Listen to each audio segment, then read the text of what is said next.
When last we met, the Crown Collectors had embarked on a... Yeah, it was last year. You guys had embarked on a mission that started out as something of a trophy hunt on behalf of Sir Luther Hargrove, who charged you with bringing him the head of a so-called legendary creature that existed out beyond the reaches of Dane in the Shambling Fields, which was a kind of a mythical stretch of land that was beset by some kind of population of creatures that were known to shift the topography of the landscape and thus giving it its moniker of the Shambling Fields. And this creature, the legendary land shark of the Shambling Fields, perhaps a bulette that you guys have surmised as to what this creature was, turns out has quite a interesting and intriguing quality to it that you learned upon meeting a small population of frog-like creatures called the Grung.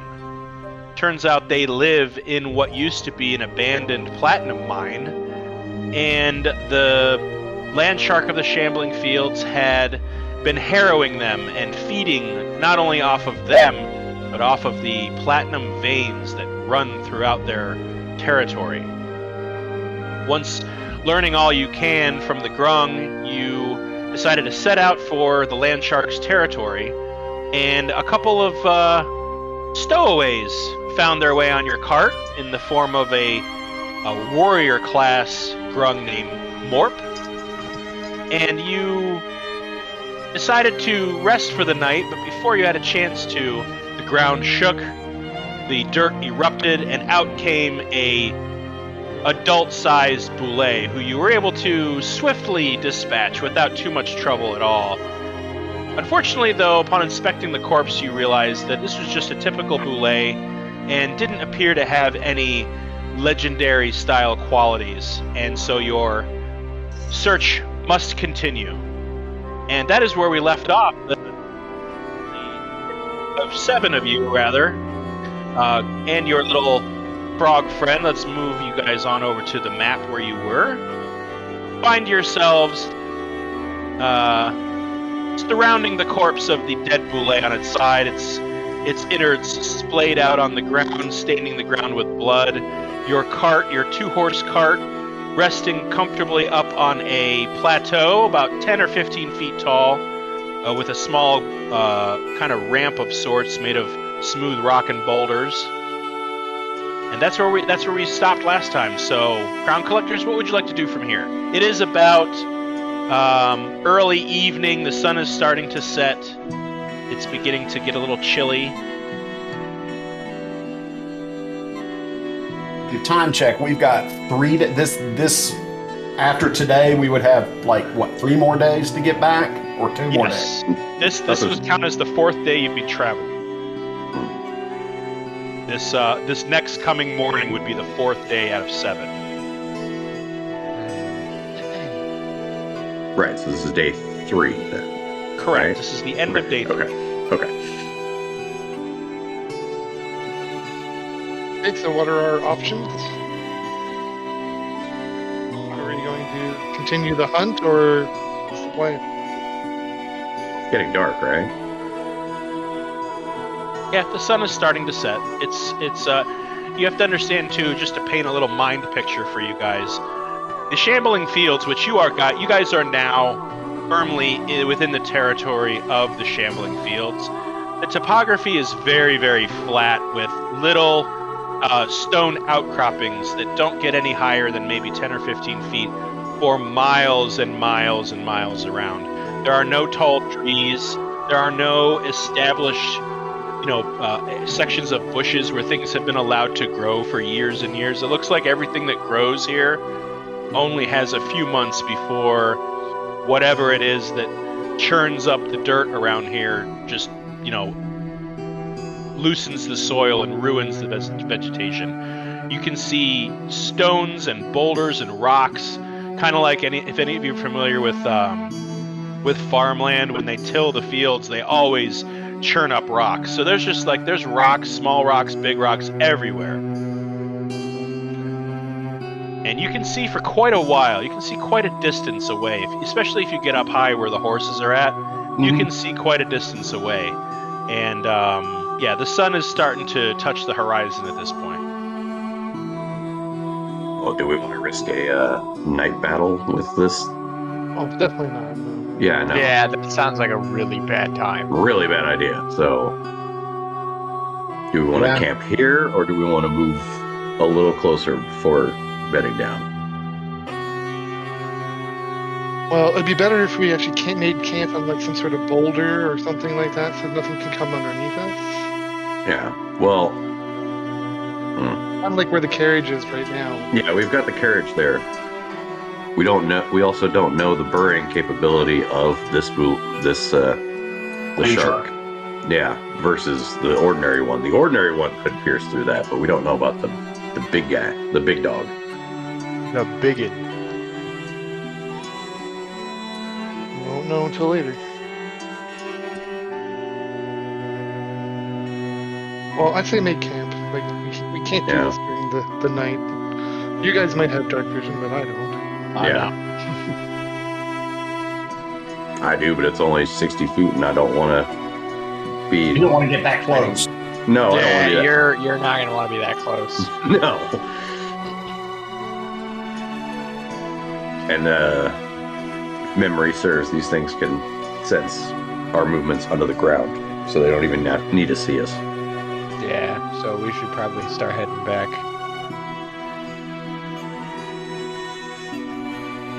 What's the plan, folks? Yeah, we're gonna moving head on, back. or are we camping? We're yeah. I think it's camping. Axton, you want to aid me in harvesting some meat from this bulette? I can, yeah, sure. Yeah. If we can harvest like any of the armor or any of the, The hide. whatever might be usable, sure. I was just thinking of food for the night. Tell you what, whoever wishes to be the lead, give me 2 survival checks both at advantage. Okay, let's do a And survival. we'll associate the first one with harvesting meat, and the second one with seeing if you can harvest any of its hide. You want to do that, or do you?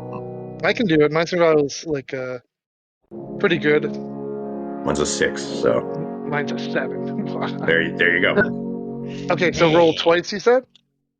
Give me 2 rolls, both at advantage, and the first one will be for meat. The second one will be for hide. Here's meat Okay, good. and hide. Not as good. Not terrible though. Okay, so as far as the meat goes, you carve out a large. Now understand that this creature is not typically something that is hunted for its flesh. You're hacking away with your halberd, and you have to actually stop what you're doing, put your halberd down, grab like a knife, like a real sharp knife, to actually separate the meat from the bone. And you're noticing that the meat itself is has the toughness and consistency of like hardened leather, but with some treatment, maybe some soaking it in brine and cooking it, you get the feeling it's not going to be the most pleasant meal in the world, but it's definitely going to be something that you'll be able to survive on.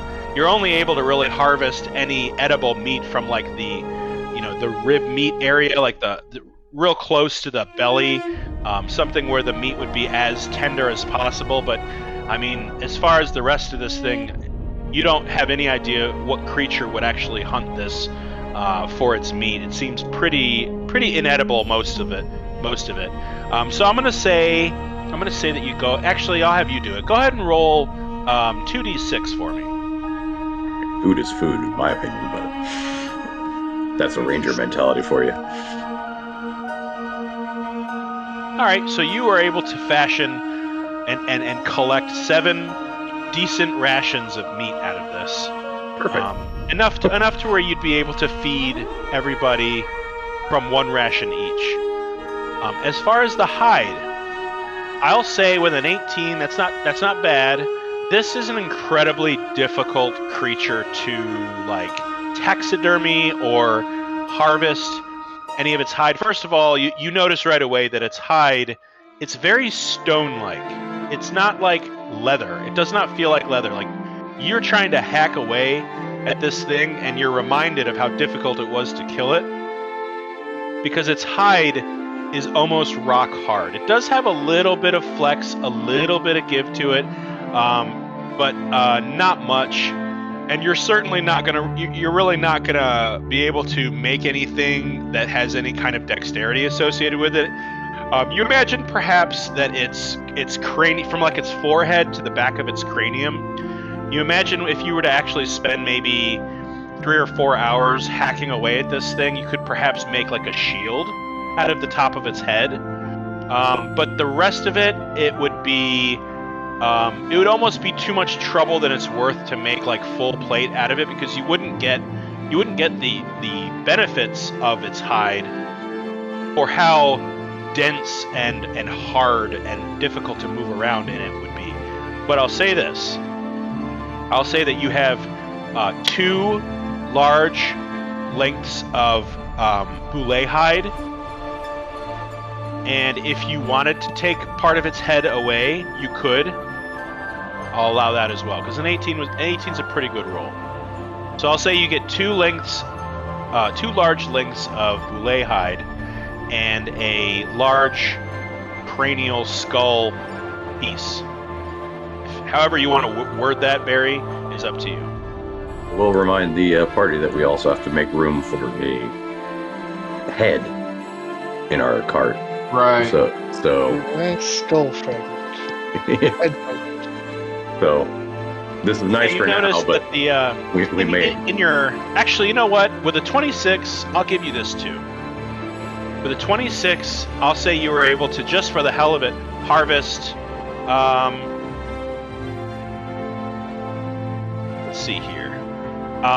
While Axon was sitting there messing around with the meat, Baranor, why don't you roll another 2d6?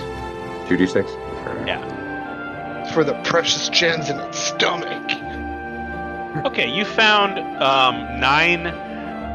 They're small. They're about the size of like a stamp. But you're able to find 9 razor sharp bulette teeth. Okay. You're able to pry those. Now they're kind of brittle. They look like they kind of are meant to be broken away and then grow new teeth. But they look like they might make decent arrowheads. They're about, like I said, about the size of a stamp. They're pretty equilaterally triangle-y shaped. And they look like they could definitely work maybe in a pinch. They don't look like they have any special properties. Sure. But they definitely look sharp. They're a little serrated. And also with a 26 on your meat harvesting, I will say that you're able, Barry, once you pry that piece of fragment away, you have access to its brain, and it definitely looks like succulent brain matter that you could cook and eat if you wanted to. I don't know about that. Eating brain doesn't sound satisfactory to me. Tastes like chicken. Slimy chicken, but chicken. Yeah. But other than that, that's what you're able to harvest from it. You wisely stayed away from piercing its stomach sac, as you can, in your rummaging around getting its meat organized, you can feel perhaps bones in its belly, and you just wisely stayed away from that. Okay. Didn't seem like anything you wanted to expose to the night air. Makes sense. At this point, the stars are out. The night has come. The sun has dipped well below the horizon line. The air is getting crisp and chilly. You guys are noticing that you're getting into a lot more temperate parts of Valandiir. Definitely not as warm and humid as the southern reaches that you were in say the Brackenshire area and the Garden of Mist. This is much more of a As it is getting on in the year, you're getting towards the autumn months, and you're starting to feel the temperature drop, especially with how far north you're finding yourself. So it's a little chilly right now. You can't quite see your breath yet, but you know that's not far away.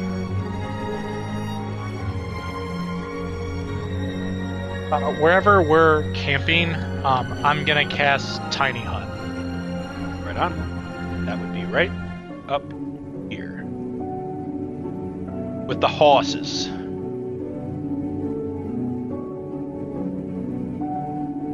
So after about 10 minutes, you guys notice Yuno's typical 10-foot by 10-foot dome-shaped hut kind of materialized. Is there a color and a consistency you want it to resemble? I'm gonna go with like an inky kind of black gray. Yeah, I mean it doesn't look look exactly like kind of. Yeah, it doesn't look black. exactly like the rocks around you. It's smooth, it's opaque, and it's a strange dome-shaped object smack in the middle of this plateau. But with a perception check with whoever is taking first watch.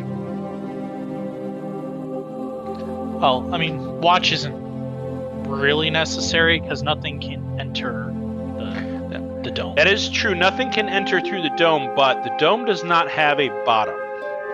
Just putting that out there. Yeah. Something technically could reach you from underneath. It doesn't say that the dome doesn't have a bottom. Actually, pretty sure Tiny Hut actually does have one. But we can say that it doesn't. I know It the doesn't critical specifically role, state one way or another. Okay. Critical role play with it that has no bottom. Yeah, I don't go by everything Critical Role says, but they did use a lot of Tiny Hut in Campaign 2, and I do believe that as a DM, Matt Mercer deemed that the bottom was exposed to the elements, as it is a dome and not a sphere. Or a hemisphere. Or a hemisphere. It is a dome. Yes. So the ground is vulnerable, and as a wizard, you would know that. All right, so we're setting up a watch rotation, just to be extra safe. All right, I'll take first watch then. All right. Now there are 7 of you. The dome fits 10, but you notice in the cart, because I believe that I don't think you guys are camping next to the cart, so the cart is sort of on its own. Morp has hopped down from the stone plateau, and you see in the cart another little creature hop out. And it seems that Geek has tagged along, did not participate in the battle, but he grabs his spear and just kind of tiptoes towards your campsite and kind of stands at the edge of the dome, kind of looking at it in curiosity. And none of you really noticed that he was in the cart. Of course, he is very small.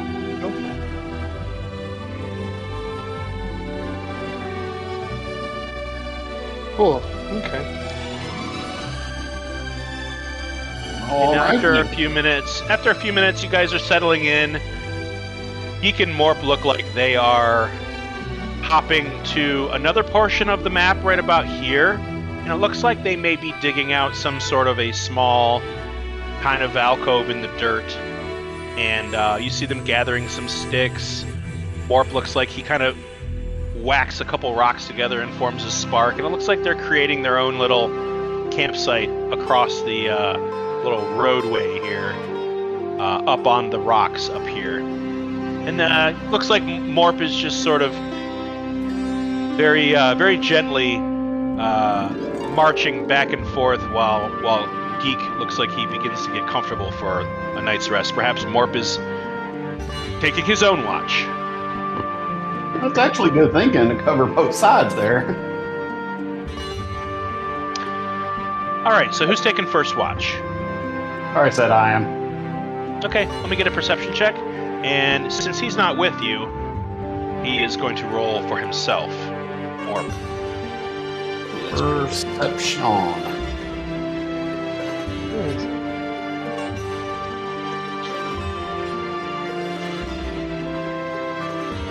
Are we actually bedding down right now? Oh, are I'm you? assuming we just played out. We've eaten our rations. We've. Yeah. I'm just making sure. Is that what we're doing completely? Yes. I just want to go take a long rest.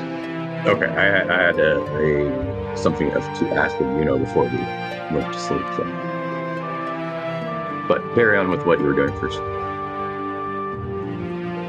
Well, with a 17, I'm going to say for the first few hours of your watch, you kind of scan the area. It's very dark. There's no fires outside the dome, so as you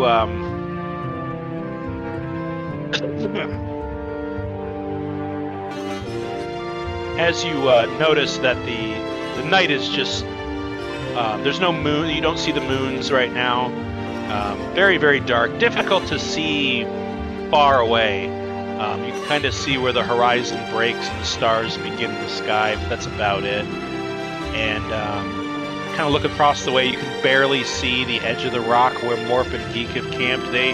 Looks like their fire went out rather quickly. Perhaps they wanted to cook something, really fast, and then they put their fires out. You don't see any movement over there. You do kind of see that Morp has kind of sat down and his little frog feet are sticking up towards you, but he's just kind of leaning back and looking up at the stars. You can barely see the little glints in his big round eyes. And you don't really hear anything. And it gets to be about the middle of the night, and man, you're tired. You're getting your eyes are starting to close on their own. Mm-hmm. That's about it. That's all you see on your watch. Okay, who's relieving me? I guess I will. Oh. We got a whole bunch of volunteers. I only Can't need do to two at a sleep. time. I only need to sleep for 4 hours, so. I'll stay up with somebody else if they want. All right. What's your passive wisdom there, Axon? My passive wisdom? Or Yeah, like my passive perception? 20. 20. Okay, yeah. Go ahead and roll, and if you get below it, you can just use your passive, Okay. and you can roll at advantage because she's staying up with you. Okay.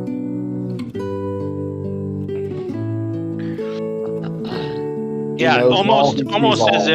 almost as if through dark vision, you're able to kind of see a little further than you thought across the plains here. You do notice that a lot of there's a lot of like glistening rocks, and you're not quite sure what quality of these rocks allows them to shine the way they do, but you do see kind of the starlight, that some of these rocks picking up some of the starlight, and it's almost creates a glittering effect on the landscape below you.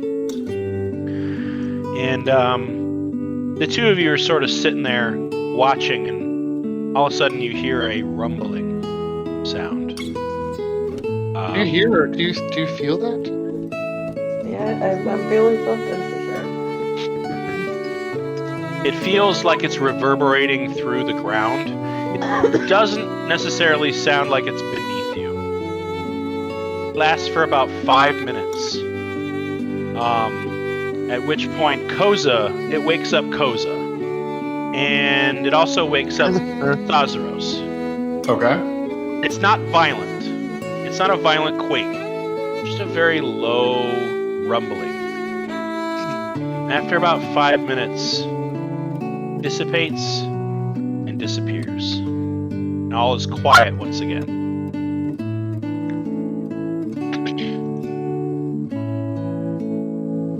Interesting. I wonder what that was. I have no idea.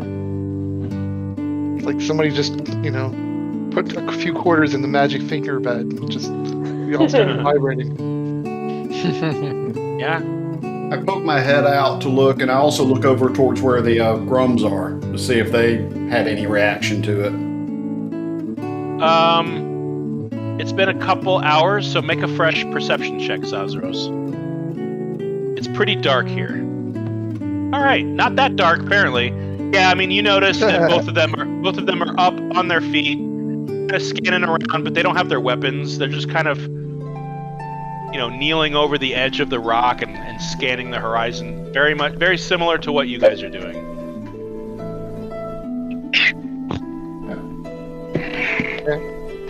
I'll head back in.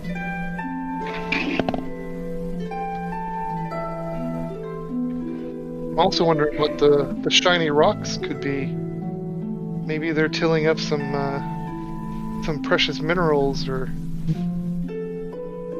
bringing things from down under to the surface. Yeah, it's interesting. It's not like a sea of glittering rocks, but it looks like maybe every 30 or 40 feet in every direction there's just this little tiny glint of a shiny substance.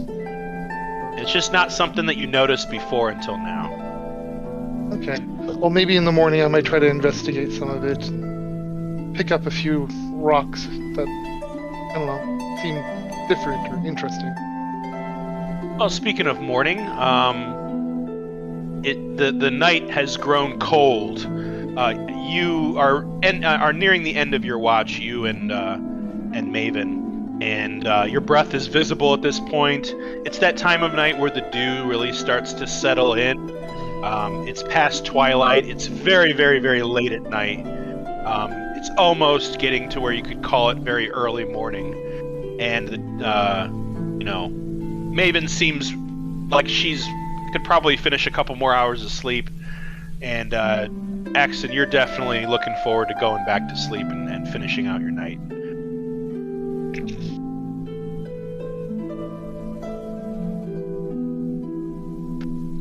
Yeah, I'll turn in pretty quickly. And who's taking your place? Who are you kicking awake? I'll pull. Let's not forget that Atgear's here too. How can we forget with him snoring away in the dome like this? All right, so what smell his chronic halitosis. Yeah. All right. Yeah, not that great. Let's see how Atgear does. He's gonna take the other side of the dome and kind of roll his own.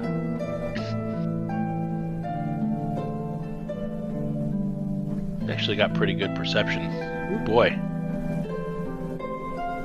Yeah, again, right at the beginning of your watch, Baranor, you and Atgear kind of take opposite sides of this plateau you're on and just kind of keep an eye on both sides. You facing your desired direction for the morning, which is north-northwest. Atgear facing south the way you came. And again, you feel the ground begin to rumble and shake.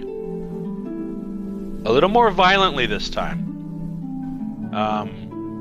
It's a low rumble that every now and then spikes with a surge of quakiness that kind of jolts you, and you find yourself instinctually kind of grasping the ground or a shrub branch next to you.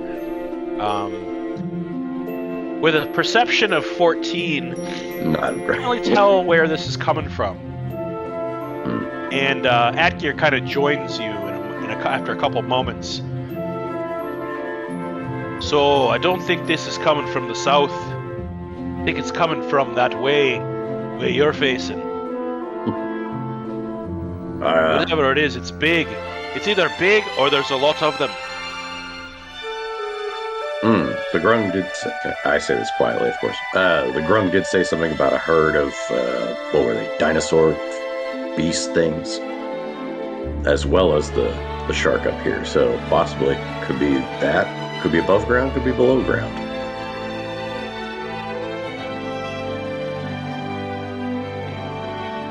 Well, They're pretty cute, so I trust what they have to say. Yes. About this time, when the rumbling starts to die down again, it takes a while this time. It takes about 10-15 minutes for that sound to fully go away. You eventually hear a different sound. This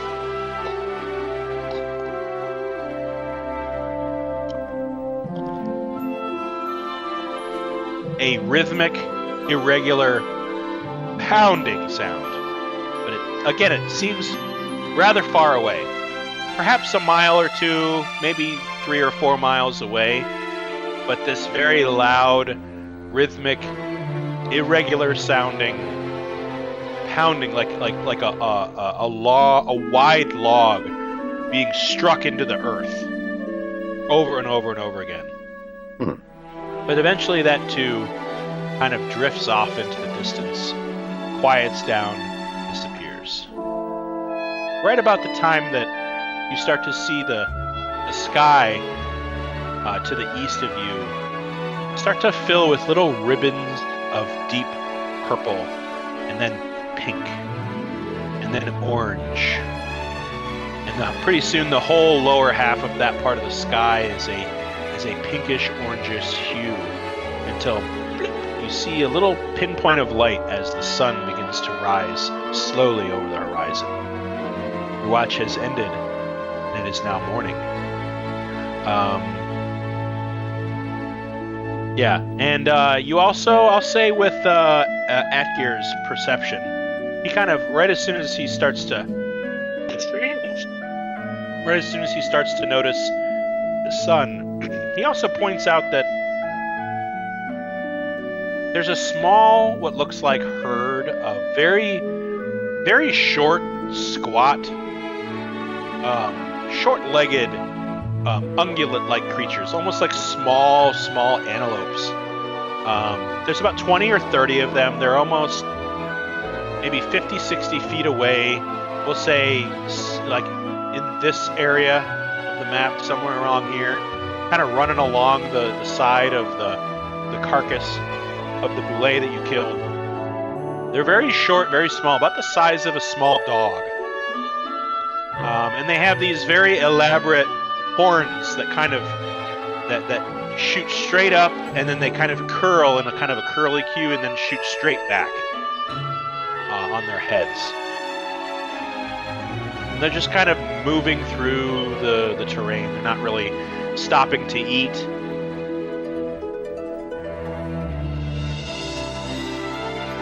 Okay.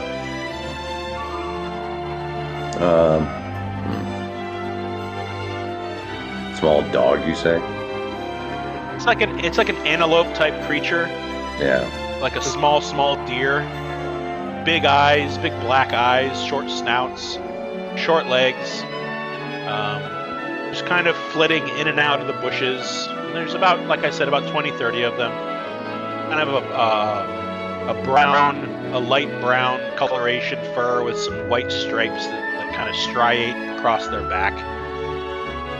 Kind of like a springbok. Yeah, kinda.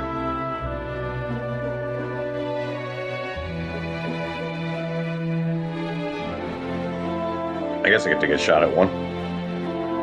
If 1% stuff. Yeah, they're well within range. Yeah. Well, yeah. Within my range, easily. Yeah, if you want to take a shot, go ahead. Sure. Where's my thing? There it is. Nope. I'm still waking up embarrassed. I'm still. It's a little cold. Bow needs to be warmed up. Come on. Oh, 12 may hit. 12 does not hit. No. Unfortunately, it's early. Your fingers are a little cold. It's been kind of a long night with the terrain doing what it's doing, and just as you go to fire, you notice something catches your eye. That there's kind of a different texture to the surrounding terrain north of where you are, basically the direction that you're looking. And you're like, that rock wasn't there before. And that little hill wasn't there before. And weren't there like a bunch of like little bushes over there that now they're, I mean, the disorienting array of this, don't worry, Axon, I'll get to you.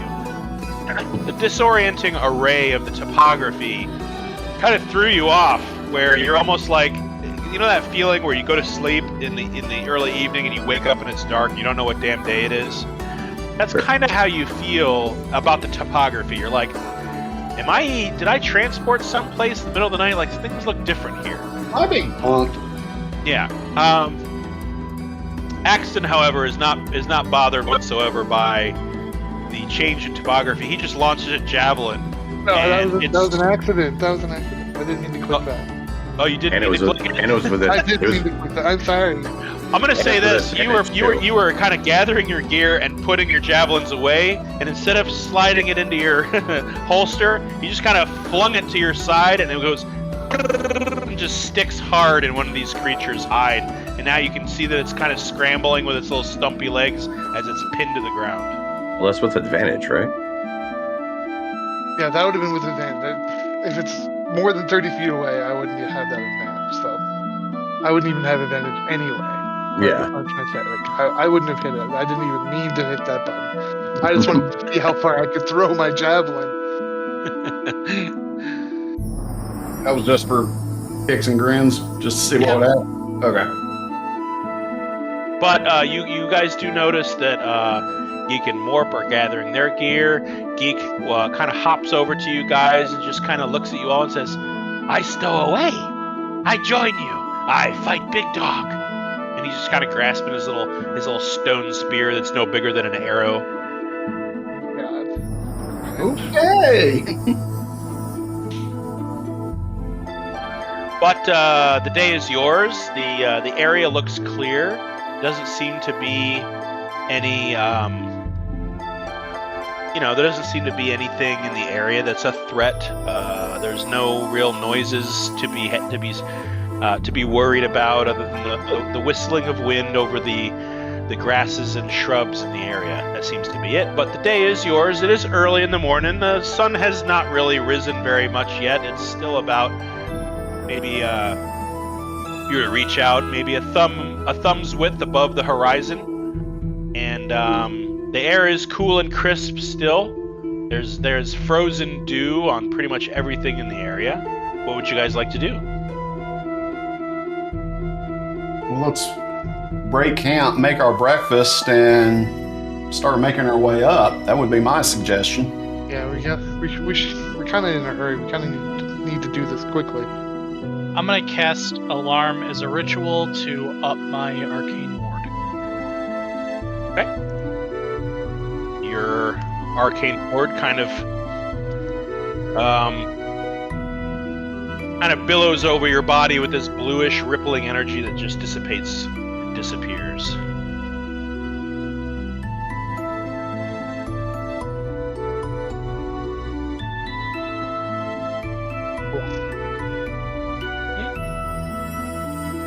Anybody else? Anything you guys want to do? Who's riding what horses? Atgear is on his pony. Someone I wanted to do last night, but it's fine. Sorry? What did you say? Oh, something I wanted to do last night, but it's fine. No. No, it's fine. Let's go. I did. Well, what did you want to do? I wanted to have, identify something for me. Oh, well, let's rip. We can rewind to when you were on watch. Sure. No. When I was carving up the bulette, I noticed something about these two daggers that I got when I first encountered you guys. They seem to be a bit shinier and sharper than normal daggers. Anything special about these?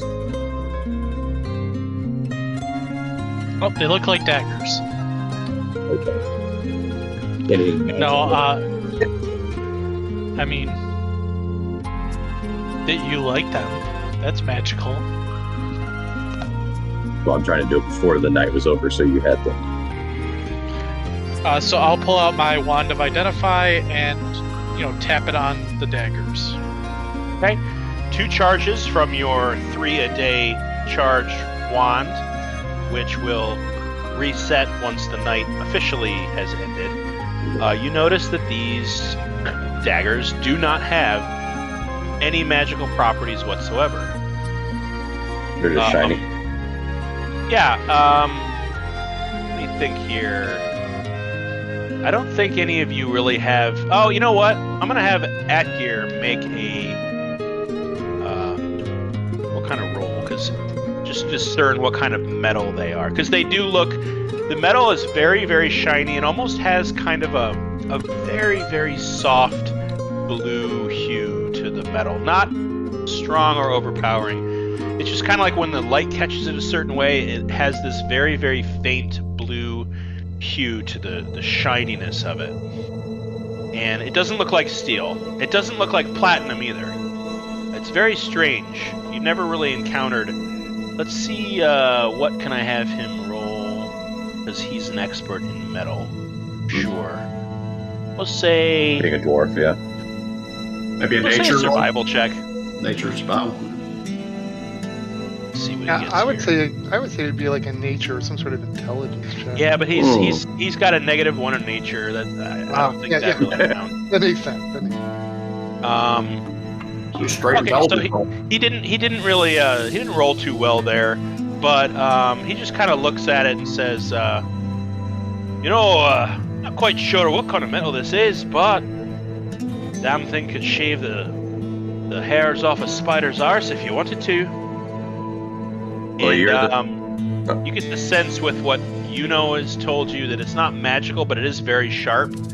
That perhaps these daggers will offer you some sort of melee benefit, but that you wouldn't be able to consider them magical. And what I'll say is, with all that effort in mind, these are just regular daggers. You don't know what they're made of yet. But they do have a +1 to hit and a +1 on damage rolls, but they're not considered magical. Okay. Sweet. Alright. Fast forward again.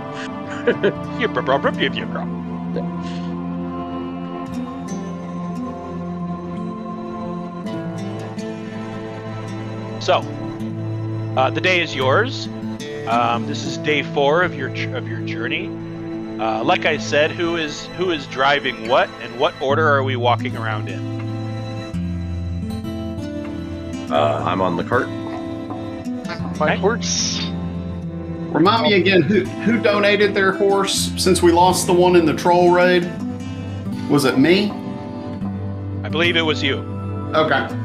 because you were driving the cart to get here. That's right. It's between the two of us. It's Axton and myself. Okay. I just couldn't remember. Okay. So I'm in the cart. Yep, and Morp has hopped back on your lap and has taken the reins from you. Really, dude? I know the way. I take us there. Tell you what, let's work together. I'll handle the horses. You point me which way to drive them. He kind of looks at you and looks at the horses. Okay, All right. go that way. And he points in this direction, between these 2 rock formations. Now, point of order, Axton, go ahead and give me a nature check.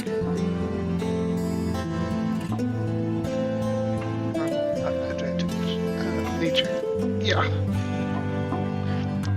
As you guys are moving out for the morning, you notice you kind of had made a mental note on where these shiny rocks were, and just from the top of your horse, you look down and you see that one of these rocks has what looks like a kind of a, not quite gold, but like a brassy, metallic fleck in them.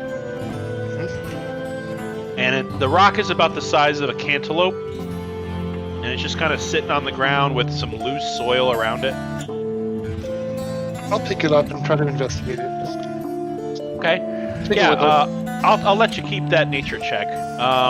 You're not exactly sure what type of metal this is. I don't think you've got a proficiency in any kind of metal working. I do have leather workers, and I don't have any proficiency with it now. I have all the tools it's just for it's an odd formation. It just looks like a golf ball sized chunk of like a brassy, bronzy metal embedded within the rock and shorn flat flush with the rest of the surface of the rock. Well, I think maybe I'm going to have to try to learn some smithing in the future, so... Can I take a look at it? Yeah, here you go. Alright. Tool. We'll just take a gander at it. Yeah, I mean, it's a very strange formation. You've never really seen bronze or brass occurring in nature, so you're not sure what this is. It's definitely not gold. Yeah. But it's some kind of naturally occurring bronzy, brassy alloy. A naturally occurring alloy. That's interesting. Would Adgear know what it was? Hey, is that Mike on board? I see he has joined the chat and he has joined the game. He might be muted, though. I don't think. I don't see him in chat. I do. Yeah, me either. Yeah, he's still offline on mine. It's weird. That is weird. Oh no, I just see him in Roll20. I don't see him on Discord. Okay. Well, he just wrote me a message saying he had the wrong date written down. Oh. So I'm gonna write him a little message on Roll20. Mm-hmm. I like this story. Because I see him on Roll20. Okay. Well, that's cool. You big bonehead. So, where were we? Oh yes. Yeah, just a strange metallic occurrence that you've never really had any experience with, Sazaros.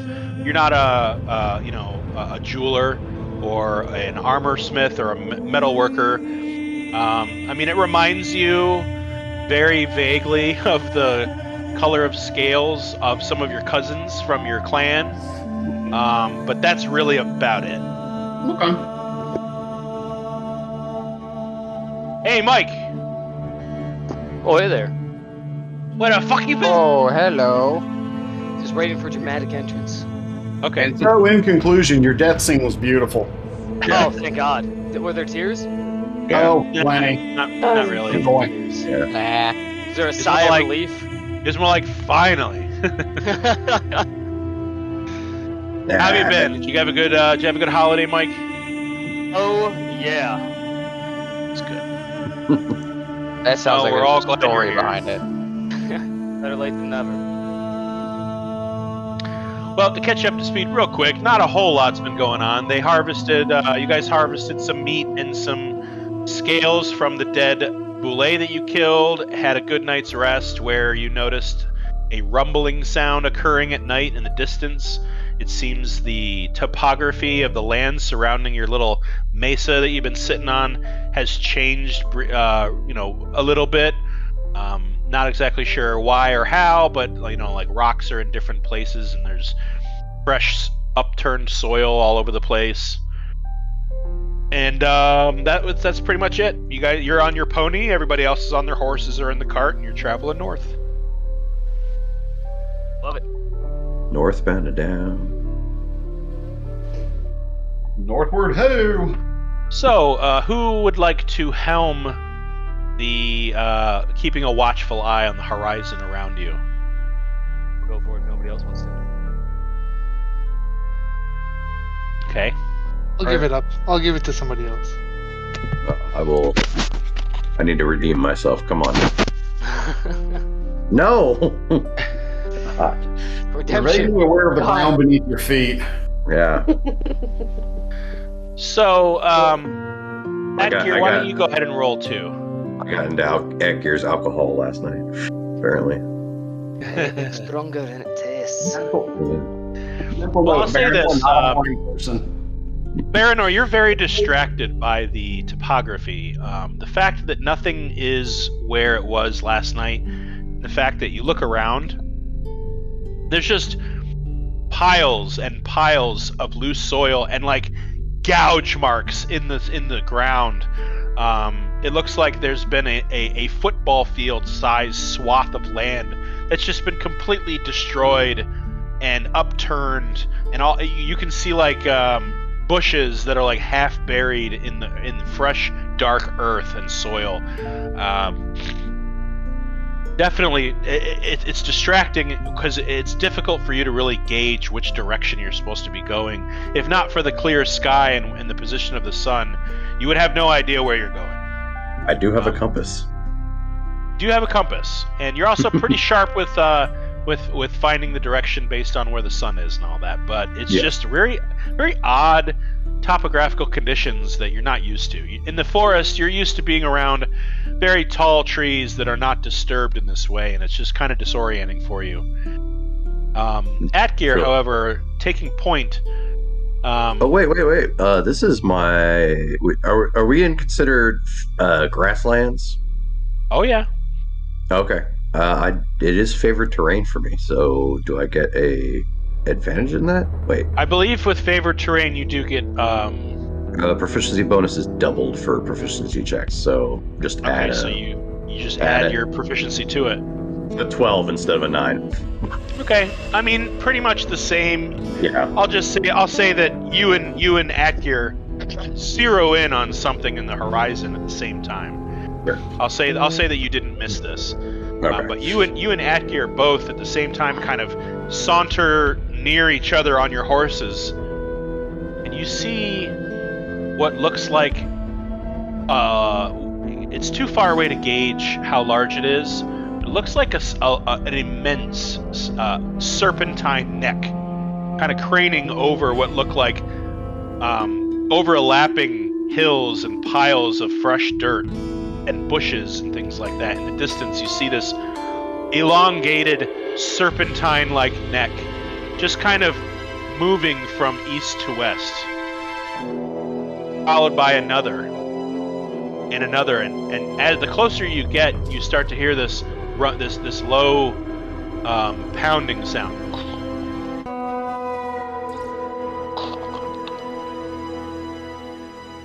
And you start to see Morp and Geek stand up on their feet, and kind of like one of them climbs up on top of Sazaros' shoulders and kind of like points in the direction of these serpentine-like heads. And you hear Geek kind of exclaim to himself, "It's the Tosar! Tosar!" And he just kind of looks around at all of you, and he seems very excited by this. And the Tosar is? Can you what is the Tosar? Tosar, large creature. Walk with long, stumpy leg. And you're about, I'll say, a half a mile away, and you watch them creep up the side of this, for this area, large rock formation. And let's see here, main chat, that's what I want. You see a small group of these long-necked creatures.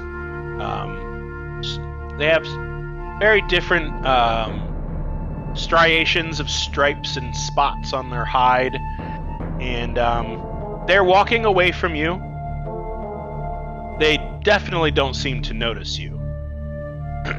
And they seem more preoccupied with getting higher up on the rock than they are. At this point, you're about a quarter mile away, and they're off in the distance. And you,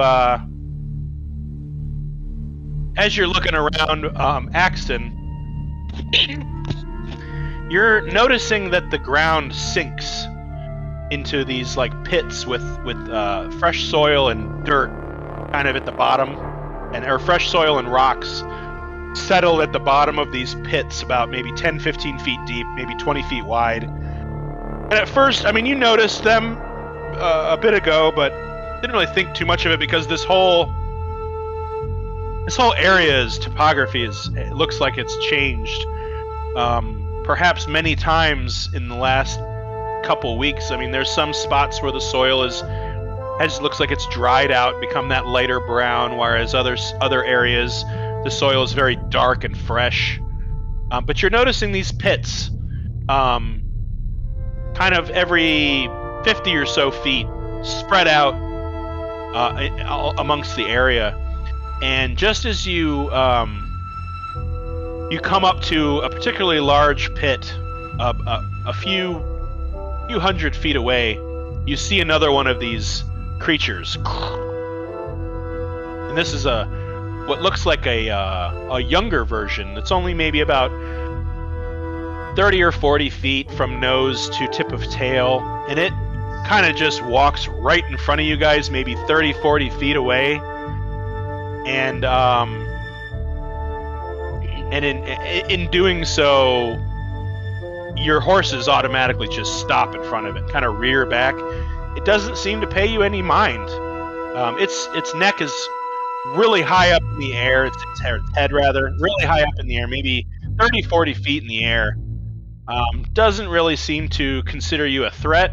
Doesn't seem startled by you. It looks like it changes its direction briefly. And it passes behind what looks like the largest bush or shrub in this area, and kind of obscures its lower body just for a brief moment when you hear a really, really violent rumbling. Oh, here comes the mama. Oh boy. Boom! A explosion of dirt behind this Tosar creature. You hear, and it just grabs. You see something grab. There's commotion behind the Tosar, and you hear this long neck of this beast sweeps backwards, and it starts wagging its tail, thrashing its neck until it is slumped to its side, and you can hear this.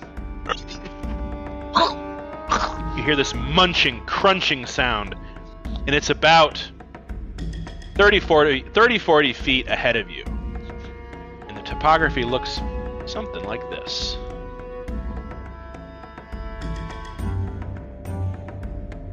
Littlefoot, no!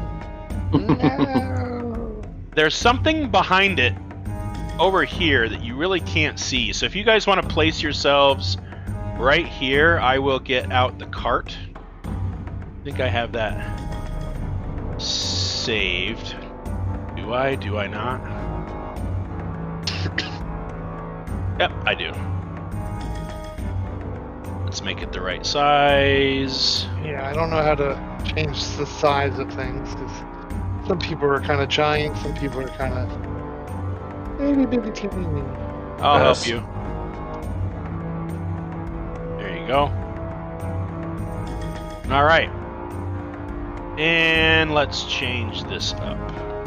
Excuse me. Let's go with...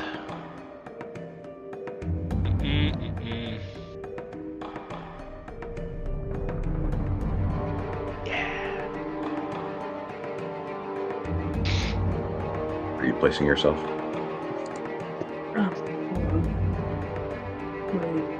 Here, back. Finally, at gears a size that is appropriate. Massive compared to everyone else.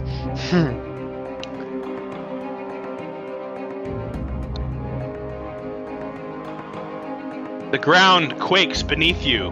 You definitely see something wiggling around in the earth behind it. You can't quite see. There's a huge dust cloud that's kind of kicked up all around the Tosar's corpse. You see slash marks and bite marks in its flesh. It is now dead. It's not moving any longer. And you're not exactly sure if what was harrowing it is still there.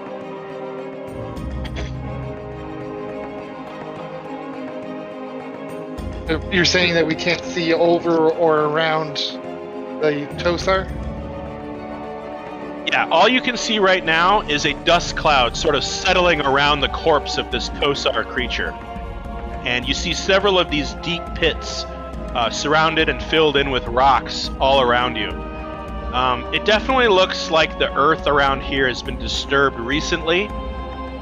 There's a few bushes, but mostly rock and loose soil, and these pits look pretty dangerous. And where if you were to kind of walk across them, you would perhaps fall in. And they're about 10-15 deep, filled with rocks, and doesn't look like a very safe place to be. Okay. I will avoid the pits. So at this point, I will ask everyone to roll initiative, as there is a constant rumbling vibrations feeling under your feet. Remember to click on your character when you're clicking initiative. Yeah, I think we solved. There we go. I think we solved the issue with the initiative problem. Okay. I don't think I've rolled over a 10 for initiative. Ever. No, literally, Nope. ever.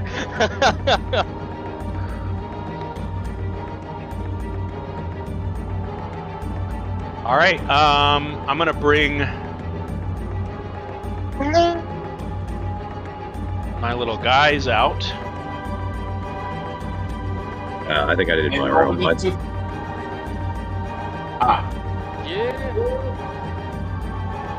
Yeah, Geek and Morp, they hop down from their perch. Guys,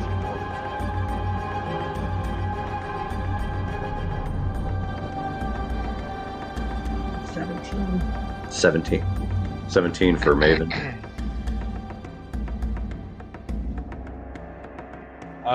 Is she on the board? She's on. I put her on there. She's by the back. She does not have a turn though, so I'll give her a turn. I don't have a turn either. Oh, The result popped up in the thing, but weird. Why did it do her twice? I don't know. It gave me a notification saying you wanted to send the result of this roll to the turn tracker, but no valid tokens. Yeah, for me, it was doing that. Yeah, for me, whenever I used to do that, I had to click on my character first in order for it to go to the turn order. So where it brings up like the 3 colored circles first? That's Yeah, correct. exactly. Okay, gotcha. And then go to your character sheet and roll your initiative. Yeah. Okay. All right. Right. So I'm on here at 8. That's pretty good. There we go. And then 17? 17. Oh, you're on the other one. The window. I got your back right here. 17. Got it. All right. So at this moment, there is no combat, but we do have an initiative order. Is there anything anybody would like to do in preparation for whatever may happen next? I am going to. I'm going to give everybody a free round for now. I'm going to walk over to Baranor and touch his quiver on his back and cast flame arrows. So for the next hour, He's gonna jump off his pony, send it trotting away. And so Baranor for the next forward, away from the wagon full of horses and all of our stuff.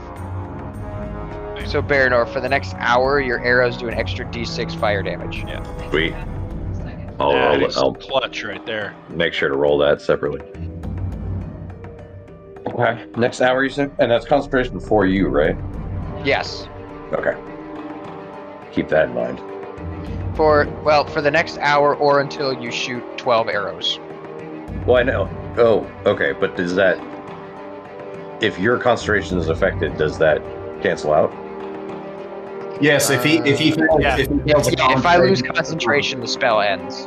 All right. Just Or let if me he know. casts another concentration spell. Yeah, just let me know if that happens. Yeah. But for now, your arrows do an extra d6 fire damage. Sweet. I am going to cast. I'm going to stay on the wagon. I'm going to cast Spirit Guardians. Okay. Which gives me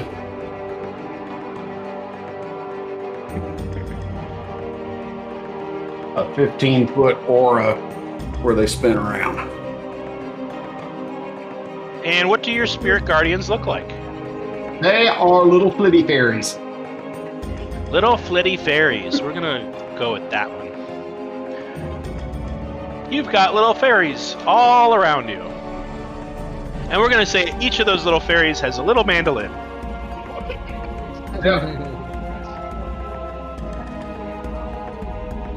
So, of course, I'm designating all of you creatures as unaffected by it. Right. All right. Baranor, you doing anything special with Luna? Is she hanging out? What's everybody else doing? Luna's just going to chill next to me for right now. Most of my stuff is in the moment more than long term. Okay. So let's see. We've got 1, 2, 3, 4, 5, 6, 7 main PCs, and our NPCs are here. Cool. All right. Everybody's on the board. Everybody's ready to go.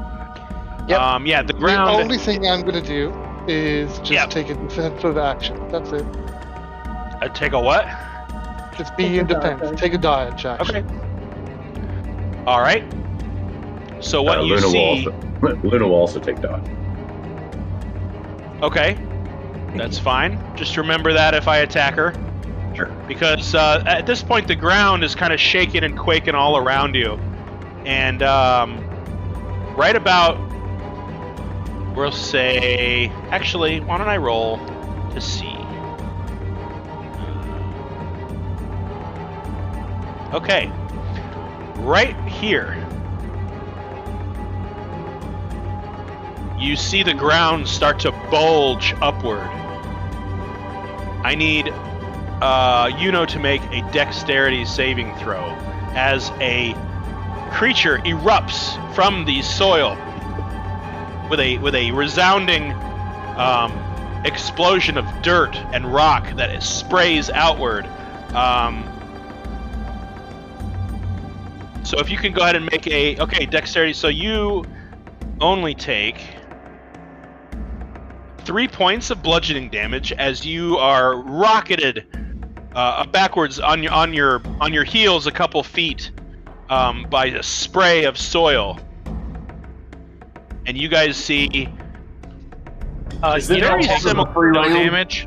Just the shield's taking damage, just so Gotcha. you're aware. Is this part of our free round, or is this actually like the first round of combat?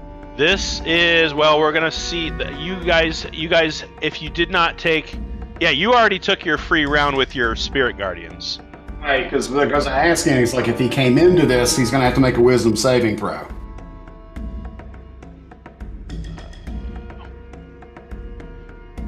What's the range on that anyway? 15 feet? 15 feet. No, that's foot radius? That radius is there. That's the 15-foot radius. Right. Well, give me one moment to bring this thing back up here. Okay, wisdom saving throw. Got it. Mm-hmm. That's a natural 15 plus 0.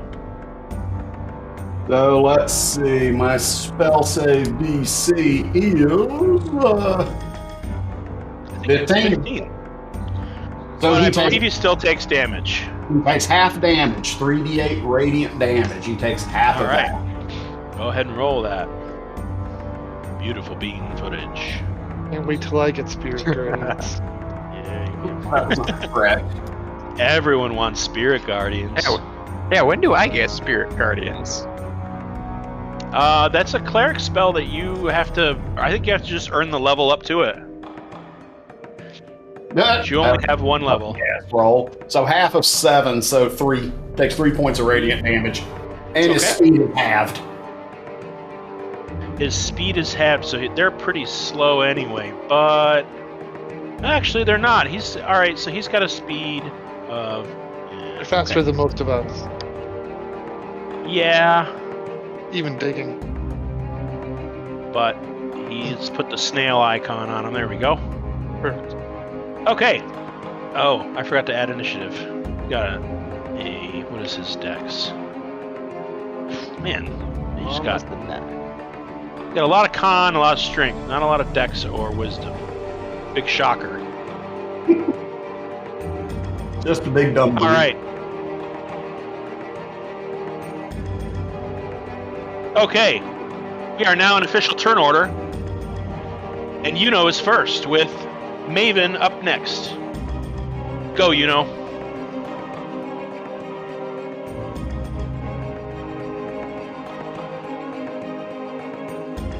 Yuno is going to... Let's see. Yuno's just going to huck Firebolt. Okay. Right in his face. Firebolt. Right to the jaw. The tried and true method. 18 plus 8. So 26? 26 definitely hits. 2d10, or a d10.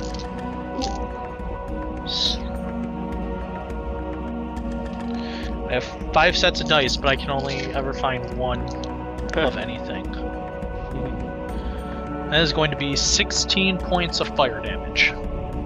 16 points of fire damage. No weaknesses And then, at all. as a bonus action, I'm going to shove this dude with my mind. Okay. He's got to make In which direction? Directly away from you? Yeah, I'm going to move him Okay. 10 foot, or try to move him 10 foot back. Oh, That's Dex, right? Well, back Strength save. 16. Strength save. That's a 10 And they're total. Oh, then he moves 10 foot back. All right. Gotta beat a 16. We'll put him right there. And I'm going to move 10 feet away. Okay. Because his speed is halved. Good luck getting to me. No, it's not anymore. He's out of the range. Oh. Sorry. Well, Well, if he enters the range, he'll have to make another wisdom save, so that will slow It's him. only the first time.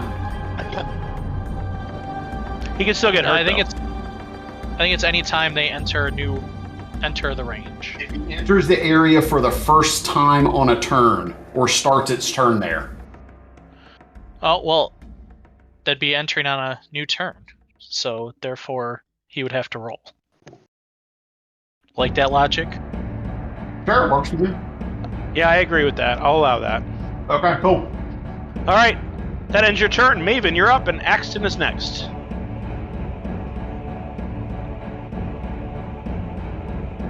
Maven is muted.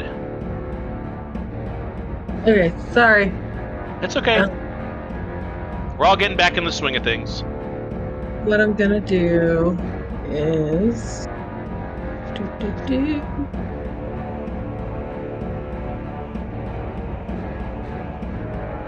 move. Can I like get up and here?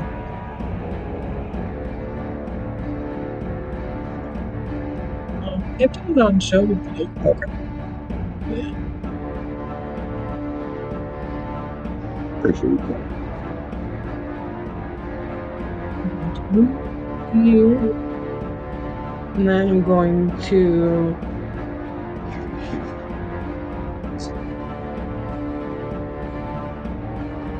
He's a large creature, so yeah, you have to be outside of his space. yeah. Okay, cool. And then what I want to do is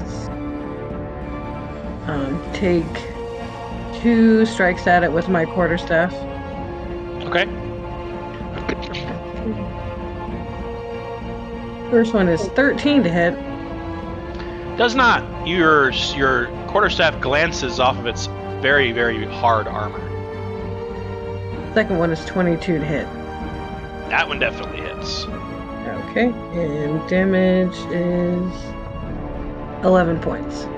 11 points. All right. Looks like it's taken some damage. You're noticing, especially with that hit, you kind of struck it right where Yuno's firebolt had hit. It seems to have weakened the armor enough to where you strike it, you see a large crack kind of snake up the side of its face. Okay, I'm gonna take spend a key point, do flurry of blows, and take 2 more. 2 more strikes.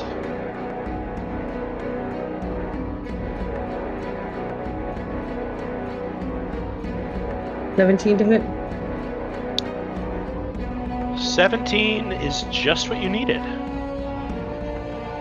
At least on that first one.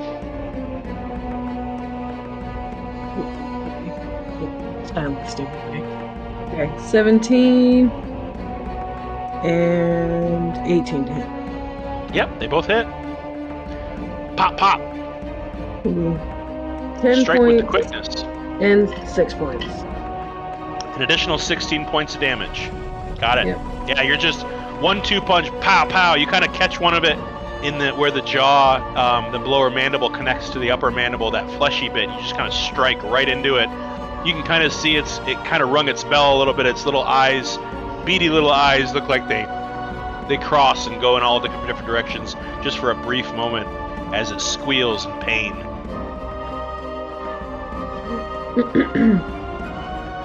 I assume you want to stay there? Oh, Yeah, you're going to spend gonna another key point. Go for it. spend a key point, do patient defense to take the dodge action. Okay. That will end you. All right, Axton, you are up with little Morp on deck. Well, that's the thing. Like, this is the only threat I see, so 15, 20. I wouldn't be able to reach it even if I wanted, I don't think. Position yourself for next round. Oh wait, I'll take out my halberd. Duh.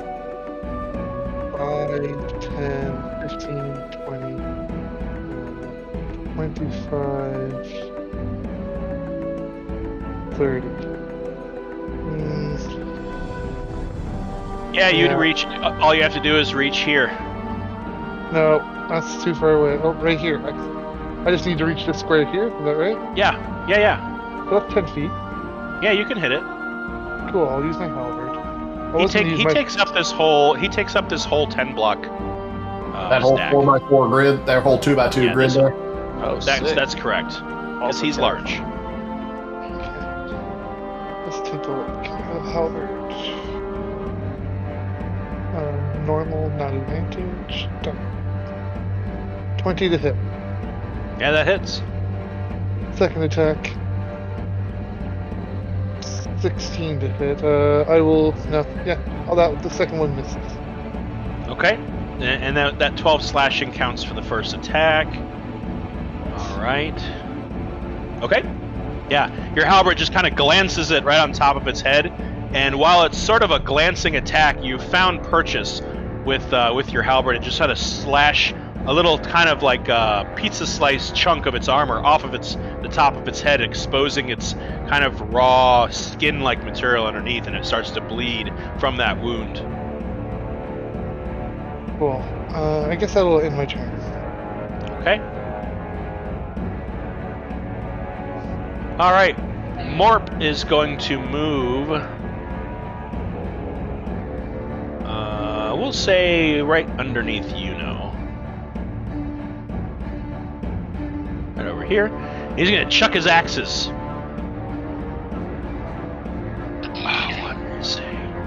One is a hit, and the other is a hit. He throws both of his axes, and they do a total of 3 points of slashing damage. You go more. And both of these axes, they're small, they're cute almost. They're so tiny, they look like they're made for a child, but they fly through the air and spin end over end, right into the side of this thing's flesh as it looks like it's about to like take a leap in the air. And you see a little trickle of blood kind of trail out from these wounds, and you immediately see him pull out what looks like a rudimentary javelin, very similar to Axon's, except much smaller, and he just kind of holds it in his hand and just kind of stands squat, ready to do something else.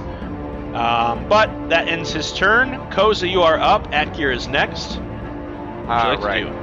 I'm going to move down here and cast Guiding Bolt on this bulette.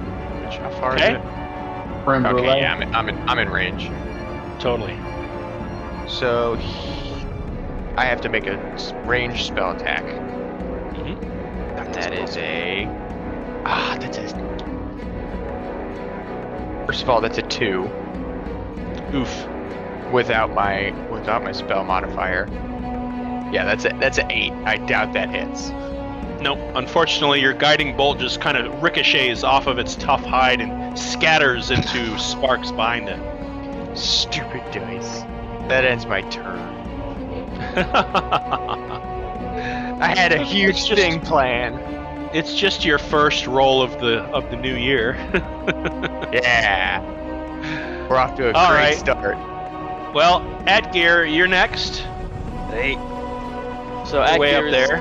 Let's see here. Atgeir, move a little bit. Within range. Yeah. So Atgeir is gonna move the 10 feet, and with his holy dagger, he is gonna pass his magic dagger as best he can. Okay. Make a ranged attack. 16 to hit. It does not. You see it skitter right, kind of the same way that Koza's guiding bolt just kind of flashed off of its hide. Your spinning, rather small dagger just kind of clinks off the back of its hide, and as it goes to hit the dirt, just before it strikes the dirt, it vanishes and reappears back in your hand. Awesome. Can I use my reaction to... No. Can I have it be in my offhand? Like, how would that work? Could I attack twice, or would I have to... Whatever hand you threw it. Got it. So then, if I was going to use my bonus action to attack with an offhand weapon, it would have to be a different dagger. Right? Yeah. Got it. Just because it takes a little time to switch hands, especially if you got something in that hand. Okay, makes sense to me. Yeah. Round 2. 11. Jesus. Just daggers hopping all over this thing. Yeah, you're just you're tossing everything you got, and everything is just bouncing off of this thing's armor. I mean, it's got a tough outer armor hide. It's just difficult to get through, and you're noticing that the distance that you are away is adding to that challenge a little bit, unfortunately. I'm not sure why I thought that would work. All right. Yeah. Okay, I need Atgeir and Axton to choose. You can make a strength or dexterity saving throw. But this thing digs its claws into the ground, leaps into the air, and lands right there. Mighty 10. I have not... Alright, so far I managed to roll 110, so I'm actually doing better than average. It's cool. Hey! Way to Little go, 10! Hey. Alright.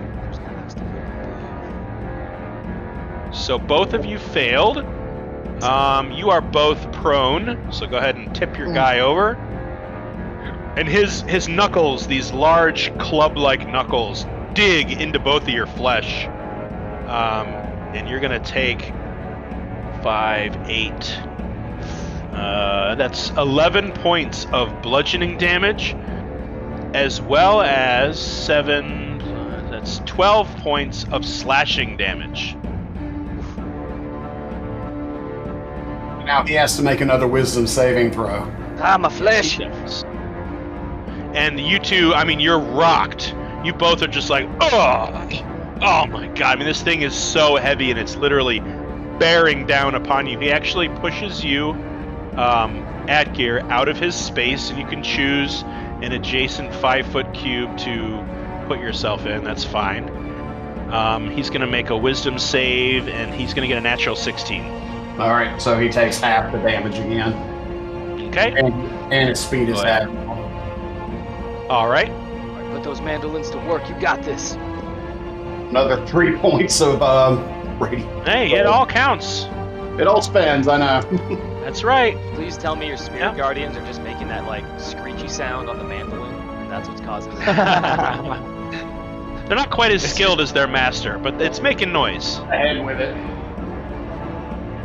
All right. That's going to end. I think that's going to... Yeah, that's an action. It's going to end its turn. So, Sazaros is up with Baranor up on deck. Alrighty, so Yeah, I think we agreed that Sazaros will go first, even though I have the higher dex. I see 8.16. Not exactly sure how dedicated to the rules it is, but No, that's fine. That's fine. I don't mind what you say. 8.16666 repeating. of course. Let's see. I am going to use this action. I'm going to stay where I am, but I'm going to hurl a vicious mockery at him. Okay. And so he has to... Is that another whiz save? It is... A lot of your stuff is wisdom based, I think. Oh, that's a natural 17. He's rolling high today, guys. He doesn't have any modifiers, but he's rolling base pretty high. Okay. My word. And I'm gonna stay where I am with the cart and the horses. Okay. Alright, that rounds you out. Baranor, you're up, and Little Geek is up next. He managed to just barely stay out of the way of that leaping strike. Like a hippo just pounced on you. Yep. Okay. I am going. And you can have Luna. You can have Luna act on your turn, right if she wishes. Yes, limited amount because she's standard wolf. Yeah. Okay. So I'm going to move to here. Luna's going to come right in next to me. I'm going to Hunter's Shoot him Mark. in the face. I'm going to cast Hunter's Mark on the bulette. Okay. I think we used a little eyeball last time. Oh, Yeah. maybe? I think so. That seems right. Or is that like I'm gonna use the target. I think the target makes more sense. target? Yeah. That was it probably. Okay. Okay. All right, and then you still have concentration up, right?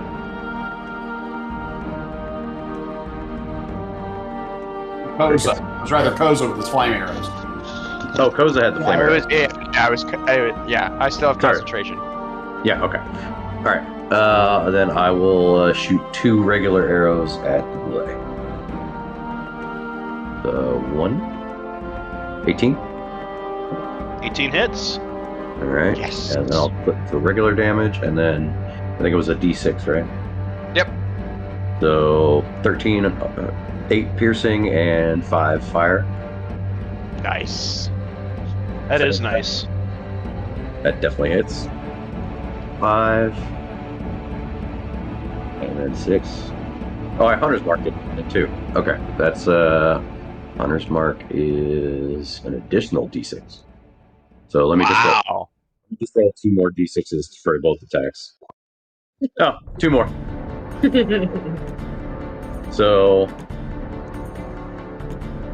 that's 14 on the first and 12 on the second. Jeez. Yeah. Nice. Doesn't your Hunter's Mark do extra damage too, or is that the 2d6? That's what what it added. Okay, thank you. So the 13 is the first one is 14. 14 all total. So you've got 8 points of piercing, 5 of fire, and then the 1 Hunter's Mark. And then the second one had 5 piercing, 6 fire, and 1 Hunter's Mark. Okay. Whew. This thing is looking rough. It's got That's now a lot 2 of damage. flaming arrows. Yeah, it's a lot. It's got 2 flaming arrows stuck right behind where its large head-like plate is. There's like a very brief window of fleshy, soft tissue, and your arrows just stuck right into him. Almost like you were waiting for it to kind of turn its head, and then boom, boom! You just stuck them hard right in that fleshy bit behind its head. Now it's a bulette en flambe. Oh, That's right. Wow. That is pretty good. Okay. Anything else for you? Anything for Luna? I can No, hear you. I'm here. That was the end of my turn. Sorry. Okay, it's okay. So we've got Geek up next. Geek is going to very bravely run straight at this thing and just jam his little spear right into the bulette. And predictably, he got a 3, which is not going to be enough even with his bonus. And his little spear, actually, the head of his stone spear just kind of cracks and shatters a little bit, and he just kind of looks at the tip of it like, "Oh man!" And that's going to end his turn. Poor Geek. Top of the round, Yuno's up next with Maven on deck. And as you kind of think about what it is that you want to do real quick here, you hear another rumbling sound apart from this creature in front of you, and you see this large collection of rocks at the back here start to shiver and shake, and this this loose soil erupts with a very large creature. It looks very similar to the bulette you're currently fighting. However, there are differing qualities to this creature. First and foremost, it's glowing from inside of its mouth and from its eyes, and there is a glow from in between the plates in its head and its the rest of its carapace. There are large sections of these layers where there is a glow emanating from underneath. And as you start to get a good look at this thing start to emerge, it explodes outward and lands. Nice serving with you. Oh, there we go. Okay. You see this creature leap out of the air and land on the dirt in front of it. Oh my gosh. We're fighting Godzilla. There we go. Yeah, the 96 Godzilla, not the 2000s Godzilla. Yeah, we're fighting Godzilla with RGB lights. It is much larger than its little counterpart, and it's just kind of peeking out from the soil at this point, and it immediately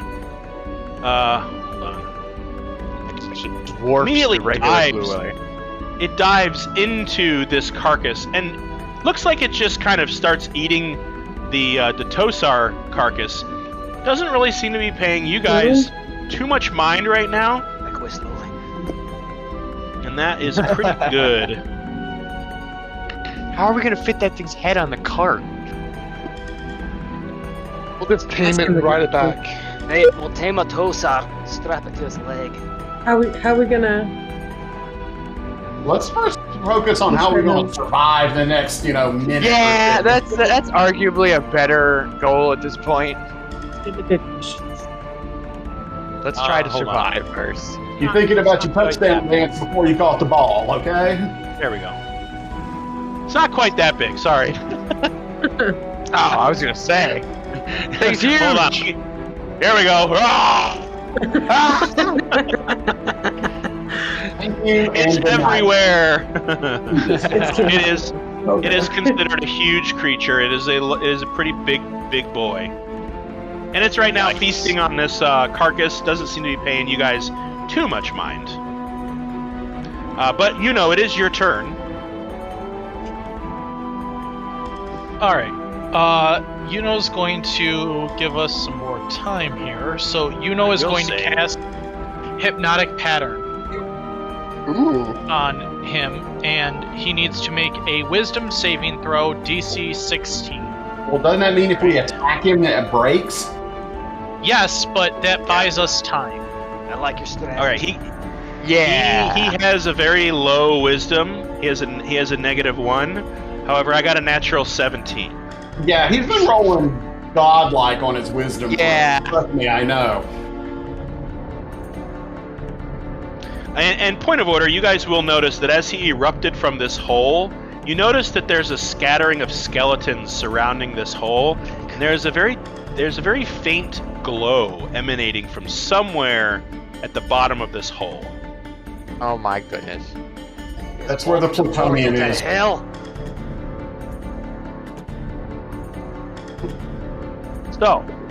So does 16? Does he? Yeah, he got a 16 on it. Yeah, if you meet it, it's meter beat or something like that. Yeah, if you What do they say? if you Meter beat. If you get equal to the DC, you get equal to the DC, it counts as a success. in the same way, like if you have AC 16 and someone was a 16 to hit you, you still got it. Yeah, they hit you. Meter beat. Meet or beat is the phrase. Thank you. Not the other way around. That's a completely different saying. Yeah, not. Yeah. Completely different tactic. Not as effective in this situation. No, I mean, depending on what you Depending on the consider situation. time. Hey, you got to pass the time somehow. Poor Megan over so here going, that's- boys.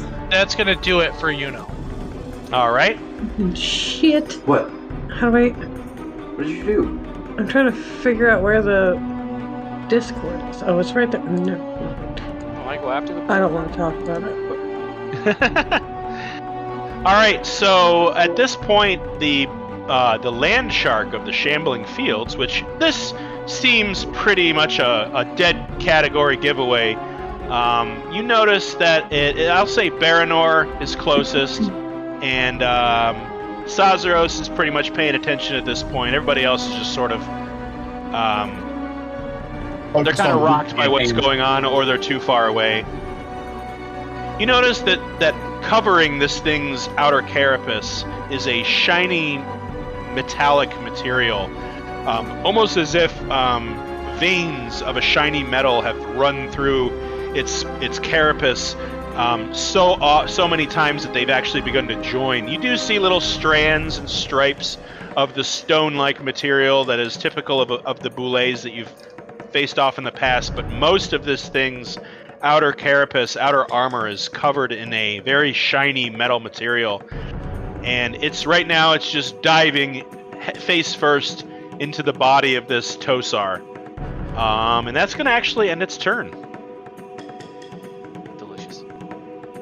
Awesome. So we've got Maven up next with Axton after her.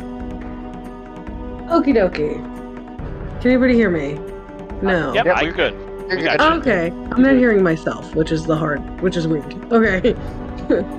Okay, so say I'm going to try to clear the portal, but I'm going to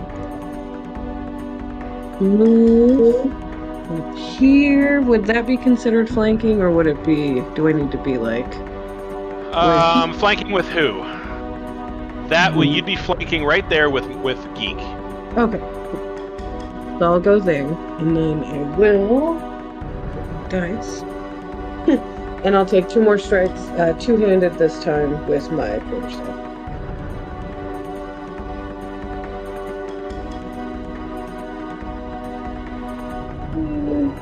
24 to hit, 24 definitely hits. and that'll be 11 points of damage. And then This thing is on death's door. It is bleeding from several wounds, both on its head, its torso, its back. You strike it in the back of the head, and you just see part of its armor right above where that sweeping plate just shatters at your quarterstaff strike. the second one to hit is 27. That hits. And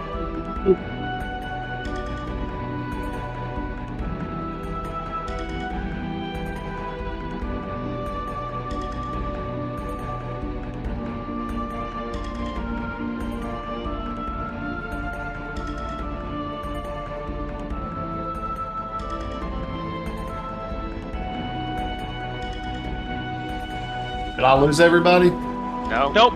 Nope. Okay. I'm waiting on Maven to give me her damage, because her second strike 8 points hit. of damage for the second one. Sorry. 8. That's okay, that's alright. Fortunately for you, though, this thing collapses under the weight of your strikes. Whack. Ugh. Falls down dead. Yay! We did it! Okay. And then I still have some movement left. Yes, you do. So I'm going to move probably like So, just to give you an idea, its space starts here and ends up here. So it takes up a 15-foot block. Okay, so then I will just... You already take to get to the brulee's backside. So just keep that in mind where you're placing yourself. Now you already started here, right? I have 55 feet of movement. Oh man! Yeah, Took some mobile feet. Monks, dude. Go on, girl. Yeah, she's she's good. I just You really haven't want to quite chase reached somebody it yet. down someday. To be like... Yeah. So you haven't quite reached the land shark. You're not quite to him yet. I don't know if you've used all your movement, but that's not close enough. Like There you go. Yeah, that'll be okay. Yep, and I think that's everything I can do. All right. Axton, you're up. No, he's not. He's prone. Yeah, I'm prone. That's true. Oh, shit. So I move. That's 15 feet.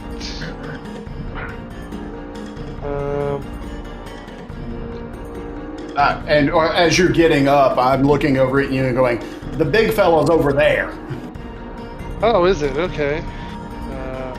On your feet, soldier. We are leaving. 5, 10, 15, and I will help Atgear get up. Oh, thanks, buddy. Oh, cool. Going to use the help action. Okay. I'm not going to make you roll for that. That's pretty easy. So you can go ahead and lift him to his feet to where he does not need to use half his movement to get up. I'll then use my bonus action to...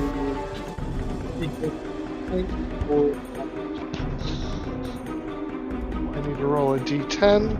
Say that again? I'm going to use my my second wind, so I'm going to regain some hit points. Smart. Oh, okay. Real smart. So, Nice. what level are we? 6. Level 6. So I gain 12 hit points. Oh man. That ends my turn. That's pretty huge. That's what she said. Oh! All right. Oh. There is a lady present, I'll say. Is that All right. Things you have to deal with, girl. Little Morp. How far can he go? He can't go very far. He's just Whittle. He is going to just leap straight over Sazaros because he's a frog and he can do that and it's cool. Why don't you just throw a rock? And he's going to move over here. Rule of cool. And actually, let's see, where was he? He's over here. No, he was over here. And can he get to that corpse? Oh, yes, he can. Okay. He's going to walk over here next to his buddy Geek, and he's going to retrieve his axes. Smart. Let's see here. Oh, yeah. He pulls both of his axes out and ends his turn. But he's got him. He pulled him out of that thing's back. Unfortunately, he doesn't have enough action to throw them. So that's going to end his turn. Koza, you're up. Alright, I am going to move about as far forward as I can, so about there. Nope. And I'm going to try to cast Guiding Bolt again on the shark. Do it. That is a... come on. Ooh, that's much better. That is a... hang on. That is a 21 to hit. 21. 21 just barely hits. Ooh! Perfect. So, that does 4d6 radiant damage, which I will roll. And he is now highlighted with a radiant light, even though he's already glowing. This is going to make him even more glowy. So let's say... the next attack for the end of my next turn has advantage. Right. Whoever wants to hit him with a melee attack. Yeah. Does it say melee or does it say attack? Any attack. So it could be a ranged attack, it could be a spell Yeah, attack. It just says the next attack roll made against the creature. Okay, so area of effect does not, or saving throw based attack does not count. Correct. Yeah. It has to Keep be that an in mind, attack you roll. guys. I hit you. And it only counts as one. As soon as somebody hits it, that goes away. Well, actually, it just says it says, or no, it is the next attack roll. The next. The next single attack. But that's pretty big. Because it also says before the end of my next turn, so I thought if multiple people Well, that's hit if it, nobody hits it. Yeah. Yeah. But problem. yeah, the next attack roll has advantage. Well, what's the damage on it? 11 points of damage. Perfect. Yeah. Zip or explain what that looks like as you zip your bolt through the air and it actually strikes it. I like to imagine that it's like a bolt of white energy being like surrounded by like kind of pearlescent like swirling energy around it, and as it's swirling it just explodes in a huge kind of, again, pearlescent explosion on its hide. It starts to radiate this iridescent sheen. At this point now, all of you can very clearly see where this creature is. Although it is mid-morning, everything is pretty brightly lit. The sun is about, at the 10 o'clock position of the sky, but this thing is giving off an incredibly blinding, irradiating kind of glow to it. Kind of draws your attention. Anything else, Koza? Oh, that's it. All right. Atgear, you're up. Sazaros on deck. Quick question. And you are up. Is You are up, Atgear. You are ready to go. perfect. All thanks to my main man, Axel. Yeah, I whispered to you, please get away before that thing jumps at us. Hey, is this creature considered surprised yet? Like, does it care that we're here? Make a perception. You can use your bonus action to make a perception check. Kind of get a gauge on how aware it is. 18. Yeah, I mean, its glowing eye is looking at all of you, but it's still kind of eating this carcass. It seems to notice you, but doesn't seem to really care too much. Although it did just get blasted with magic, so Got it. that probably didn't make it feel too good inside. Oh, it did not have the surprise condition. Okay. So it's No, certainly not. no longer considered surprised. Got it. In that case, Atgear will do the only responsible thing and just run right up to it. Dink. And drink it. And he's gonna try and stab it. Okay. You're square away. Alright then. And this is as advantage, correct? It is not currently engaged with any of your allies. But the guiding Yes, bolt it did is. it. That Maybe. isn't the Maven same thing. Hit it. Maven hit it. And is actually right next to it. No, Maven did not hit the big one. Maven did not hit it up yet. She just went Oh. up there. Okay, got it. Track. It is not currently engaged. It is eating. He does have Accurate advantage result. because Yeah, we've been of the guiding bolt. Yeah, we've just been Yeah, hucking that, spells that at does it. have that does. Yeah, whoever hits him, Hector, you've got advantage on this strike. That's for sure. Yeah, this Yeah, one so strike. As long as he has advantage, he has sneak attack. All right, he's gonna run up and just aim for like whatever soft part is between this thing's toes, if it exists. He's gonna take the black steel dagger out and jab the poison blade Okay. into it as best he can. He might Is there use any his poison horse. in it? Yes, I don't think. because we got Did you? one of them. Has, Oh, that's right. You did. You got some from the troll. Yep, and if I'm just to verify before I click this button, I have that the dagger itself does 1d4 plus whatever damage, and then there's additional damage of 3d6 from the troll. Correct, because this dagger holds a lot of poison. It has a very, very large, wide opening in the middle of it, where a lot of poison can get inserted. So All right, wish me luck, folks. You might need to move one square closer Yeah, one- to it. One square Yeah. close. Takes up 9 squares. There we go. Thank you, everybody. he's a big boy. So I would not have been able to do that without Axe and Woodman. Shout That's right. Alright, advantage clicked. Credit where credit is due. Please don't suck at Gary. Hey! Thank you, Yes. Yep, you definitely strike it. So that's 12 plus 4 plus 16.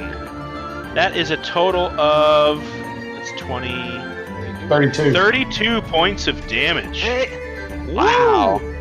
If your opponent can't walk, That's a lot of can't damage. fight. And if he was surprised, that would have been a critical. Yep, which would have doubled all that. All right, you stab it, slice right in between. You found that little nugget of flesh between its toes. However, I need you to make a Constitution saving throw. So, Uh-oh. I do, I mean attempt. That's attempt. Yikes. I think somebody hopping in and out of the chat. Is that what I'm hearing? That's what it sounded like. That's That's sounded what I heard too. Okay. You take. Okay, so as you sink your dagger into this thing's flesh, immediately your dagger starts to heat up and start to glow red, and it burns your hand. You take 6 points of fire damage as your dagger heats up so hot it's hard to hold on to it. You pull it out and kind of do like a hot potato thing in your hand real quick. It's too hot to handle. Oh no. This thing turns and just screeches at you. I immediately regret my life decisions. And the advantage So of it is gone. So anything that touches it is like it's hot to the touch. You're close enough. You just noticed that as soon as he stabbed it, this eruption of steam came from the wound, and he recoiled as if holding a hot potato. I literally just Damn it, burned that all puts the a wrench skin in my off my plan. fingers steaming something in the kitchen. So believe me when I say I relate. It's fucking miserable. But I don't know if It this hurts. is going to be used there. Huge wrench in my plan. But that All is right. actually- Anything else, Atgear? No, because All right. I believe we already used the reaction for the perception. So. That was just a bonus action. Oh yeah, I mean bonus action. Right. So, yep, that's all I got. Okay, that's fine. Sazaros is up. Baranor's next. All right, I'm just gonna move up just a little bit.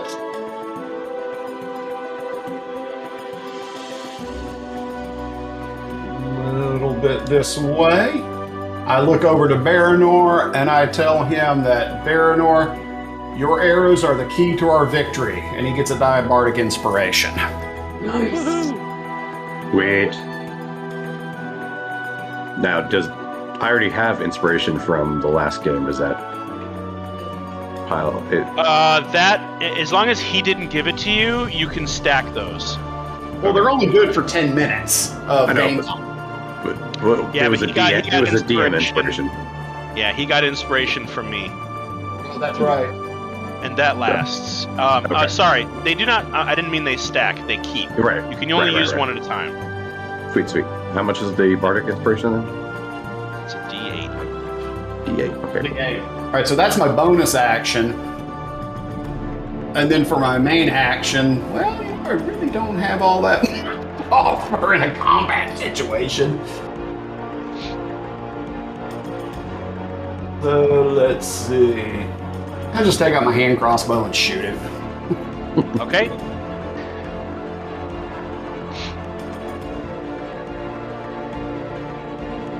And let's see. Hand crossbow. Nice. Ding! It glances off of its hard hide, and as it turns towards you and reacts to you, kind of shooting at it like that, it kind of bellows this roar, and there's this strange. There's a secondary sound that you can hear when it screeches, because you hear this, but there's also this very strange whistling sound that you can hear. just underneath the, almost like a secondary signal and a radio signal. Just this. Like a little tea kettle? And as you look in its mouth, you see, it's just very briefly, you see what looks like almost like a shiny needle-like object lodged in its mouth, like between the two of its teeth. Huh, okay. It's just something strange that you notice while after missing. Okay. Is that? I think that's your turn, unless you want to move more, because you can still have movement. Good. I'm good. Okay, Baranor, you're up. Little Geek is next. I will start off by casting Zephyr Strike. Smart. And then I will move my 30 feet.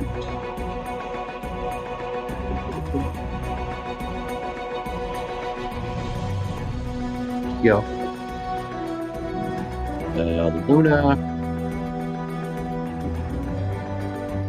Luna's going to come back like first.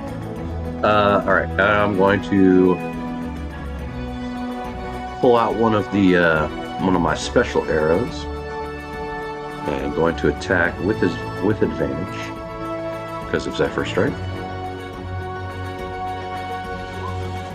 So that hits. Oh my gosh.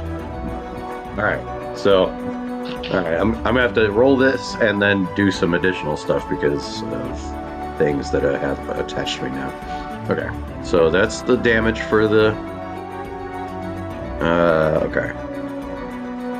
So 5 piercing and 6 fire, or 5 fire, 1 force. It looks like, and then the flame arrow adds another 3, and I get a 1d8 for the force damage from Zephyr Strike. Another 1. Now that's 1 attack.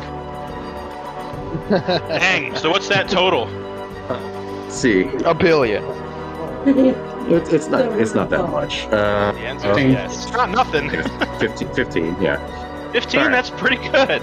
That's a pretty good really attack. Good. Alright, and that's the first attack. Second attack, same thing, but with just a regular roll.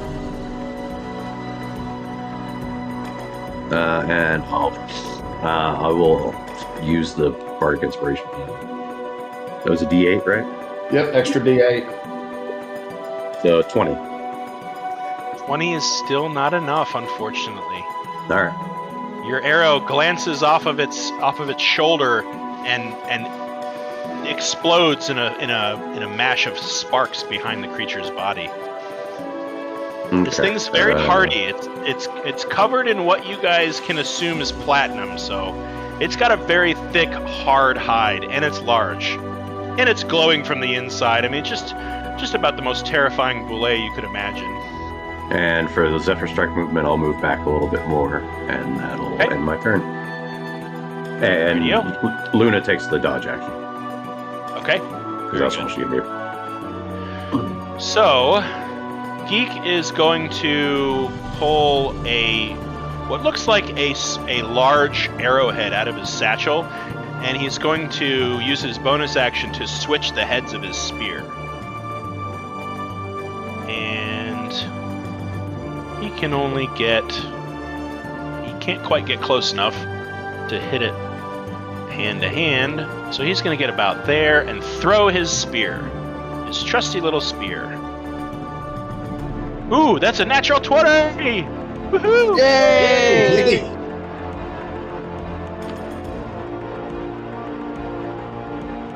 So, he does 9 points of piercing damage. Wow, this little Grung frog guy just kind of hoiks his spear, and it just catches the thing right beneath the eye. There's like a circular area around this thing's eye hole where there's a little bit of that flesh that you can see from beneath the platinum-like armor, and it just strikes it right there in its upper cheekbone for 9 points of slashing damage. He just made the shot of his life. Yeah, he just starts hopping up and down. He can't believe it. That's gonna end his turn, though. You are next. while you're making your turn, I'm kind of shouting out, there's something weird lodged in his mouth that's glowing. Maybe that's the source of his unnatural... It's not glowing. It's not glowing. It's shiny. Okay, there's something shiny lodged in his mouth. Maybe that's the source of his magical properties. Yuno's going to cast Shadow. Okay. And he's got to make a DC saving throw of 16 for con. All right. He's got a high con, just warning you. That's a 15 plus 5 is an unnatural dirty 20. He still takes half damage. Yep. Roll it out. Which would be...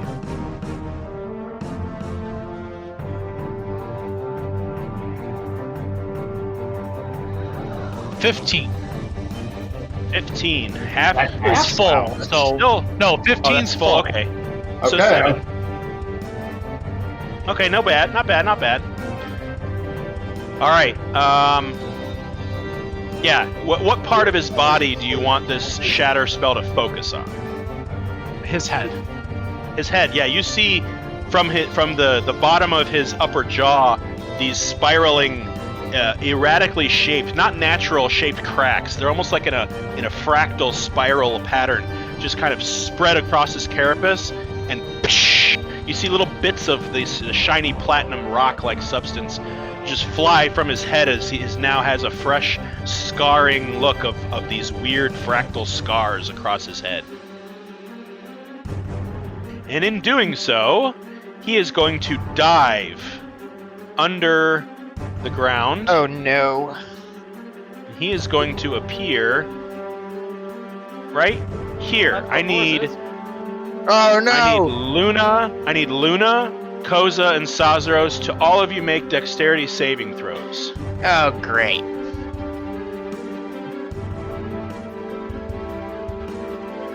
$23. 23 saves. Done, Saz. Oh, Barry. All right. You all take 7 or 8 points of bludgeoning damage. Ooh. Oh no. That's 17 points of slashing damage. As Great. he erupts. He erupts in the ground beneath you, and let's see, Luna and Koza, you are both knocked prone. Great. And those of you not knocked prone, like Sazaros, you may choose an adjacent 5-foot square to where you appear. What were those damage totals? One was 7 points of slashing, and the other is 17 points of, 7 points of bludgeoning, 17 points of slashing, as this thing erupts and just whips its claws around and slams itself down. Isn't that how big he is? Correct. He is 3x3. Okay. I don't know how to delete this. Is it an object? It is. Well, now it's just there. Nope, I got it. I got a little And bit too. And it's gone. Squares. There you go. Okay. He was down one more. He was down another grid. Is he right here? Yeah. He was. Yep. Okay. He does enter the. Yeah, he's got to make a wisdom saving throw. He's going to make a wisdom save. He's going to fail miserably. All right then. So he will take the full 3d8, and his speed is halved. Roll high. Okay. Jesus H. All right. Wow. Yeah, Feel your not pain, very Sally. impressive. Okay. So 4 points of radiant damage. He took a little paper cut. Little ding on the head. Yeah. Doink. All right. His speed. Let's see. How much did he use? Okay, he still has some speed left. So he is going to use interesting form of disengage, and he is going to burrow underground once again. Great. Question. Because he's burrowing, would that allow them to take attacks of opportunity? No. He has a special form of disengage. Okay. So he burrows underneath really quickly. Before you guys get a chance to swipe at him, who really the only person to do that would be Sazaros, because Luna and Koza are prone. You see him cover himself with loose soil and disappear. And Luna's he is going to pop out. Oh man, I shouldn't have done that. I wish there was a way to like suspend their turn order, but he's gonna emerge right here. I'm super small. Super tiny. He's gonna emerge right there. Oh. Maven, you're up. I should mention that this area of 15 foot is now considered difficult terrain. Okie dokie. As are these like dark circles, but you guys have been kind of staying away from this too. Maven, you're up. Axton, you're next. Okie dokie. I think I'm going to try to hit it with a radiance. Okay. That is 18. 18 does not hit. Okay. And then we'll move forward. Try to slip. Too good. 24 to hit? 24 does hit. What are you hitting it with? My quarterstaff. Uh-oh. Oh, okay. Uh-oh. And that'll be 10 points of damage.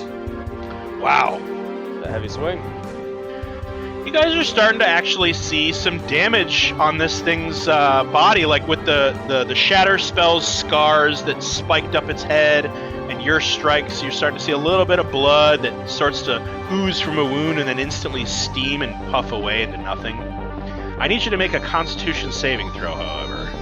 Okay. No. Second con save. It's a wooden quarterstaff, so it shouldn't really. A good burst into flame. Oh, you now get The dirty you now 20. get to add extra flame damage. Dirty 20. You take 2 points of fire damage as your quarterstaff heats up real hot. You can actually see the point that you struck. There's like a charcoal type of reaction with the tip of your staff. You're actually kind of worried now that if you hit with it again, it may shatter the end of it. Awesome. Oh Okay. no. We'll get you stick. 2 points of fire damage for you. Okay. And I'm going to move around the creature to about there. Okay. It does not get any kind of attack on you, as you are staying within its melee range. Which is weird, but whatever. D&D. Yep. Okay, and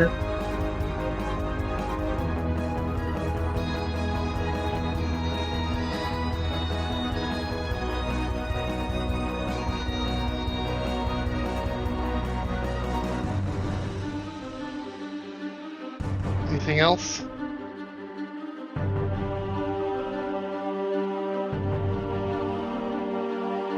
Yeah, is that all for you, Maven? yep, that'll end my turn. Sorry. All right, that's okay. Just got to try to keep it moving along. Axton, you're up, and Morp is after you. Yeah, I'll move 5 feet over, so that way I'm now in. We're flanking. Is that correct? That is absolutely correct. Well, this is gonna hurt me, but hopefully it hurts a lot more for him. I will pull out my great sword. Okay. And take my swings. Okay. So first attack 22 to hit, Definitely hits. and I will use my menacing strike on it. Must make a wisdom saving throw or be frightened. Oh! Ooh, that's a natural 19. I am rolling really freaking well today. I call shenanigans. You want me to take a picture of it? No. I'll take a. Hey, I'm all for disclosure and transparency. No, that's fine. That's fine. I'll just have to do it with my next attack.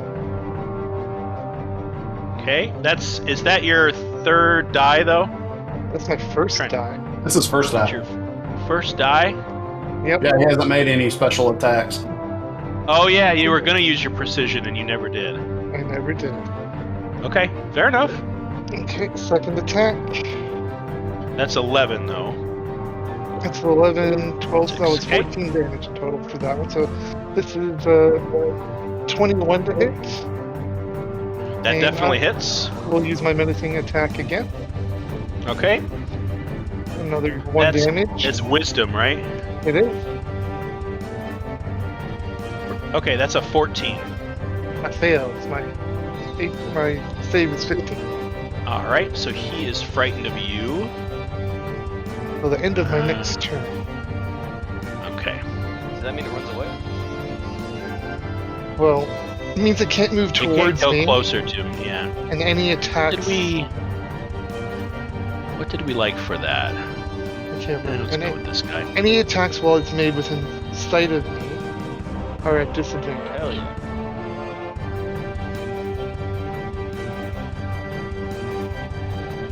All of a sudden, everyone gets real close to Axton wouldn't move.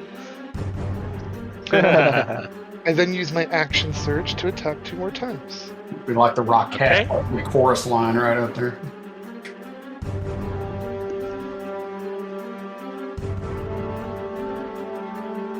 .26 does hit for another 13. Oh, I gotta add that 1 for the menacing attack too. Okay, so 13. And this time I will try to trip it. Okay. Oh, he's considered huge, isn't he? So I won't actually trip him. Instead, yeah, I won't even use that one. Okay. Yeah, he's considered huge. He's freaking huge. And my last attack. He's a big boy. Tracts of land. Nice. 23 to hit.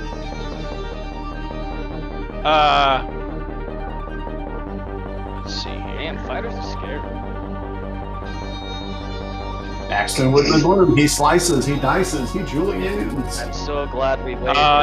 Are you at advantage because of being frightened of you? No, I'm at advantage because I'm flanking with Maven. Oh yeah, okay. Got it. Yeah, 23 hits. Well moved, me. 12 slashing damage. Yeah, it's starting to take some pretty decent damage. It doesn't look like it's being weakened by any of this, but it definitely looks very perturbed and annoyed at your presence at this point. It definitely would not choose to just eat the carcass of the Tosar and ignore you anymore. I will now move, or continue moving around it. Okay. I might even actually go here. So, it can make an attack of opportunity against me if it wants. It definitely will. At disadvantage. Yeah, because it's a scared. It's a scar. That's a natural 1. Oh! It falls over, revealing its soft belly. You definitely scared it into not being able to be very effective against you. It just goes to make a couple of swipes, and you just easily kind of dodge out of the way. No worries there. It's Morp's turn. He now has his axes in hand, and because he is so small and he is behind the corpse of the other Boulette, he is considered to have 3/4 cover. Nice. And he is going to toss his axes. Hua hua! Not very effectively. They both miss, unfortunately. Actually, one of them sticks in the hide of the Boulette, but it doesn't look like it's done any damage. Looks like the armor of this land shark has held up, and it didn't really do much of damage. The other one skitters off into the bushes, and he just kind of looks and kind of squeaks a little bit, gives a little half a hop, and then goes behind the Boulette carcass again. Koza, you are up. Okay. I am going to stand up. And then I'm going to wave my hands around a little bit. And I'm going to point at the land shark. And a big black bell is going to formulate over him. I'm going to cast Toll the Dead. Toll the Dead. He needs to make a wisdom saving throw. And he needs to beat that is a 15. Oh, he just barely passes. Sorry. That ends my turn. That's not half damage? No, it's just pass a or fail. cantrip, right? Yeah. Yeah. Cantrip. That's the way cantrips are. All right, on your turn, you notice this thing is, now that it is not within anybody's... Oh, actually, Maven, you're going to get an attack of opportunity because it's going to leap into the air right about here. So go ahead and take your attack. Okay. I was unprepared. It's okay.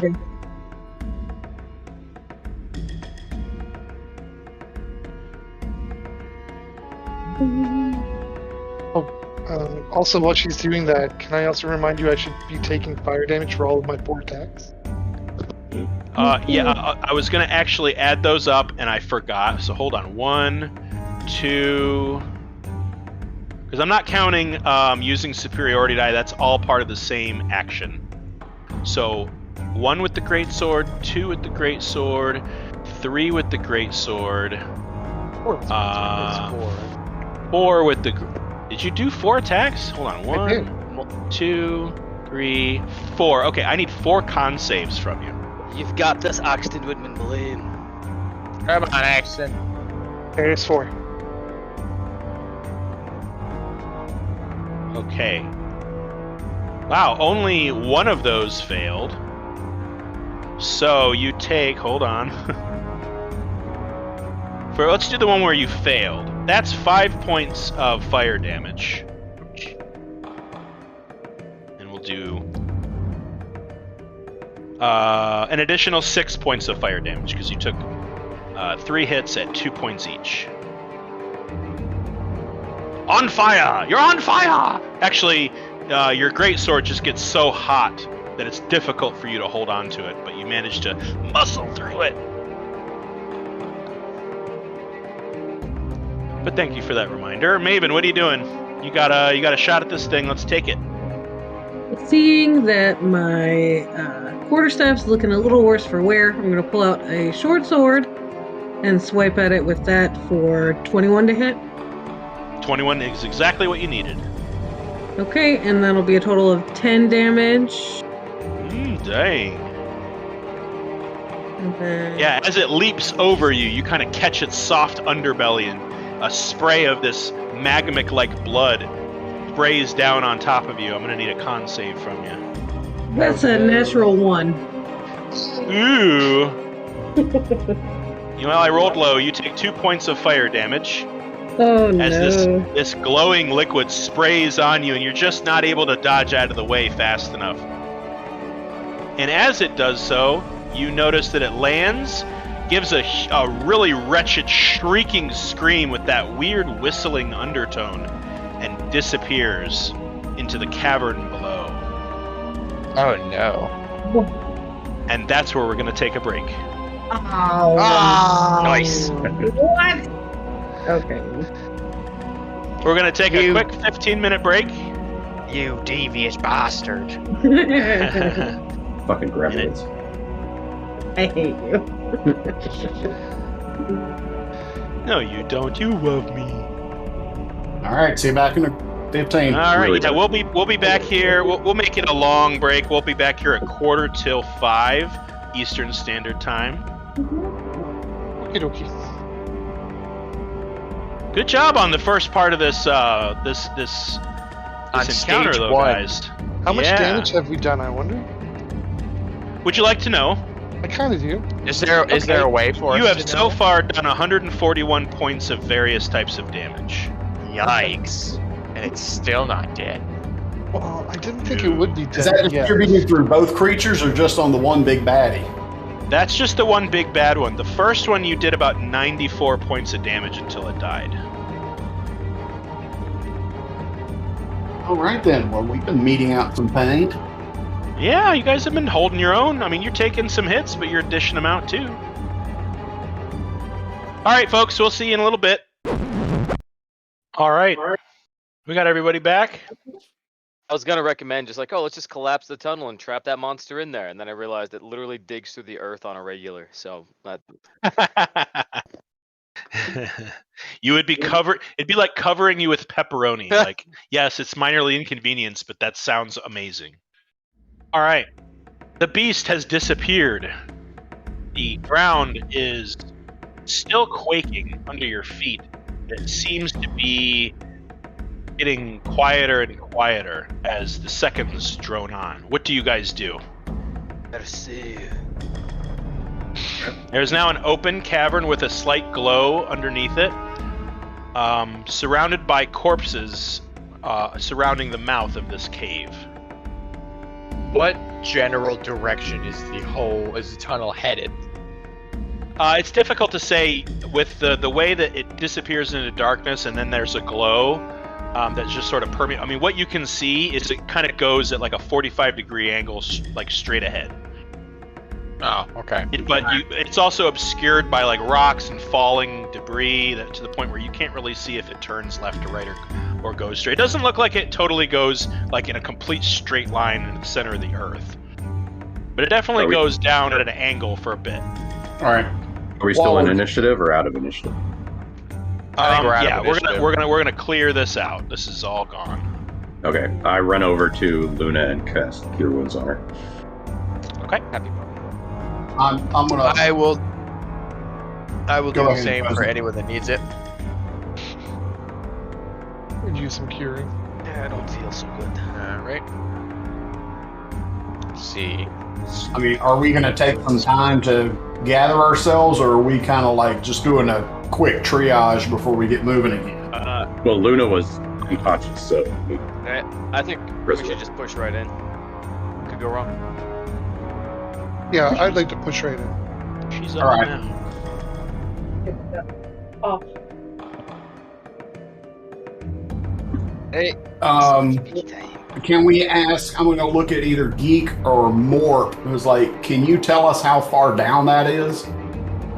Can they like hop down into it safely, or is it too unsafe for them? Yeah, Geek immediately scurries away, and it doesn't look like a hole that's straight down into the ground. It does slope, but he kind of hops up and down into it, and Can't get out. he just kind of looks up at you like, seems okay to me. And Morp will join him. Hey, someone should probably look after the horses. Let's go. Axton, you get back 9 points of health. All right, and I'm going to cast Healing Word on Atgear. Akir, go ahead and give me a investigation check as you rummage around through these corpses. Hey, I rolled a 10 finally. All right. You find 11 pieces of silver, 15 pieces of copper. You find 1 gold, and you find various one-handed weapons like daggers and axes and hammers. None of them seem to be of any particular value, and they're all rusted out. So, if you wish to gather up rusted metal, I'll roll and see how much you get, but that's what you find. Nah, I'm good. I will go back and grab the dagger that bounced off the first bullet. Wait, just to clarify, if I multi-class, do I also get additional spell slots from that new class, or do I keep my spell slots from before? Let me think. As soon as you multi-class, your spell progression for your previous class stops, and you now begin at level 1 with the new class's spell slots. So you do not get level 3 or whatever it is cleric spells. You get to start from the beginning. It's as if you're a level 1 cleric. Right, but do I get those spell slots with it, or do I keep my original druid spell slots? You keep your original druid spells because you still have those levels. Yeah, you get both. You get both. You just don't progress at the same time in both classes. Like your spell progression stops for druid unless you take another level in druid next time. So if the highest level of spells you had in druid was level 2, that's as high as you're going to be able to choose from. That's why multi-classing for casters is a little tricky, because you kind of limit yourself unless you put all of the rest of your levels into cleric. Okay, so I have separate spell slots? You don't have separate spell slots that you can cast or use. You have separate spell levels. So you only have spell slots that are associated with your druid class. Okay? And then you can't go over what you've got just because you've multi-classed. I believe that's how it works. Your spell set. Yeah, you just gain access to the extra spell lists. Yeah. Okay. You still have the same number of spell slots, you just have more spells to choose from. Alright, I just wanted to clarify that. Your spell stats would be different too, like your spell DCs and spell attacks would be different depending on the class. Yeah, I just wanted to clear that up so I'm not using extra spell slots that I don't have. Right. Sounds good. All right, what are we doing, folks? All right, well, we need to get the horses tethered. Like, all right. Maybe to one of these broken tree trunks over here. Let's go ahead and get the horses tethered down. Give me a animal handling check, because these guys are pretty spooked from that battle. All right, I think Baranor or Axton would probably be the better one to do this. I mean, I'd be more than happy to try, but one of you can roll with advantage. Well, I will also cast Speak with Animals to help with this. All right, then in that case, just make a persuasion check, because they are pretty spooked. They're pretty scared. Okay. Persuasion is actually not my strong suit. Could I use animal handling instead? I'll let you choose, because if it was just in a normal situation, you have no problem. But because they're so scared, you can choose animal handling or persuasion, whichever one you think would work out better for you. Definitely animal handling. No problem at all. I have a +6 with animal handling and a 0 with persuasion, so. Yeah, I got a +3 with animal handling and a +10 with persuasion. There you go. Yeah, but you can't speak to animals. I can't speak to animals, yeah. I can. You can speak to people, no problem. Animals are a little tricky. Yep. I know you guys easily, you're able to convince the horses to chill out and to kind of to gather up near, we'll say over this way over here, and kind of tie them off. And I guess hope for the best. Hopefully nothing snatches them while you guys are not in this area. Can he help? No, I say nay. I say nay. Worst.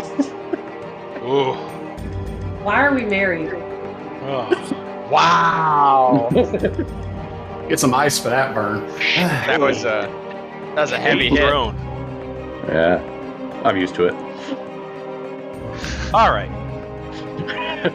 With the horses tied up, you make your way down into the chasm that has been formed by the movement of this larger than normal, strange bulette, the land shark of the Shambling Fields.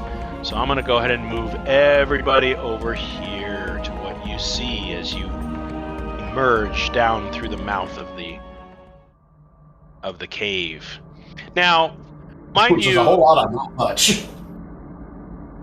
Mind you, this is quite about a 50 to 60 foot, 45-degree angle down before you start to get to what you see here.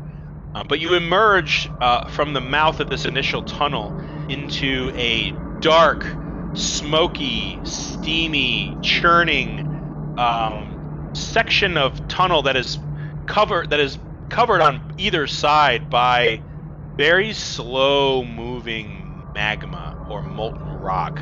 Seems to be all flowing in one direction to the ahead of you and to the right, and there's a very narrow path, only about 3 to 4 to 5 feet wide, where the rock has solidified just gently enough to where you feel perhaps your footing could gain some purchase. So why don't we have everybody swing on over to the map. I will place Young Geek and Morp. Oh, we're massive. Magma.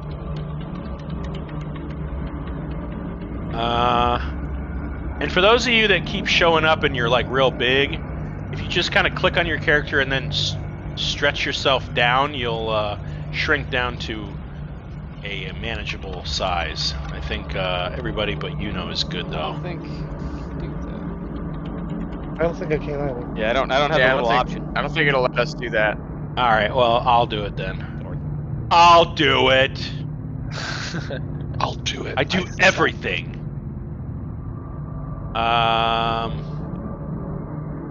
At gear's a little big. And There we go. oh, let's give everybody. Careful what you say. He's kind of like, wary about his weight. All right. Mainly. Do we have everyone? No, I we do believe not. so. 1, 2, 3, Who are we 4, missing? 5, 6. We're missing We're missing. Baranor and Luna, if she wishes to follow. So, Bogey, you need to put your mini on the field as well. I'd be surprised Not if me. like I did have myself on this the one out. field. Awesome. I think I put Maven on top of. Oh, yeah, there you are. I see you. Well, what about Luna? Is she coming? She's right behind. She's down one. Oh, I see her. Okay, perfect. Okay, I need everybody to start out by giving me a Constitution saving throw. Yay. Oh, great. Yeah. Yes, a perfect 10. Constitution save. 21, sorry. Okay. Oh, no. That's not great. Or Axton, why are you at advantage? I wasn't supposed to. It just didn't click. That's okay. on it. I'll take the 21. No worries. Yeah. So, Akir, you fail. Noah, you fail. Axton, you pass. Sazaros, you pass. Baranor, you fail. Maven, you pass. You pass. So those of you that fail, you take... Are you kidding me? It's too hot to handle. Take 1 point of fire damage as the air and steam of this room is almost toxic as you breathe in. The air itself feels heavy and stings your lungs. Those of you that pass, you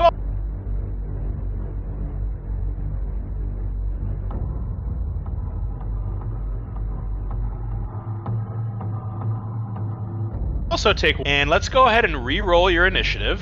Okay. And your character. Oh, And thanks.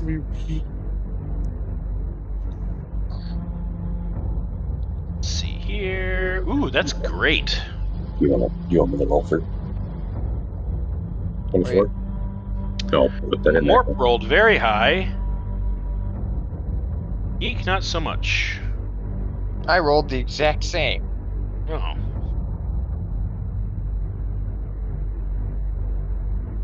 And I will add a turn for her. There you go. What did she get? 24. Haven got a 24. Nice. 21.16. All right. Is that everybody? Yuno's good. So that's 1, 2, 3, 4, 5, 6, and 7. Perfect. Okay. All right. So this lava flow ahead of you looks like it stretches out about 30 feet in front of you, and the small path ahead of you winds around to the right slightly. What would you guys like to do? You don't have to act in a turn order right now. It's just to get that going. I guess I'll take point. Yeah, we should establish a point of order. I'll take the And if rear. anyone falls in, Axton can use his giant biting stick to pull us out. I I will be second to the back. What about if I fall in? Well, then we're all fucked. And we're all fucked. Technically, only one of you is, but I appreciate the camaraderie. Yeah. I'll be around the middle of the marching order. Even after All right. lad. I want to be towards the front. What about I'll just. Geek and Morp? Or they want to be the valiant point? Yeah, Morp is definitely taking. Oh, I got a bad feeling about this. And Geek is somewhere wherever Sazaros is. That's where Geek's gonna hang out. Okay.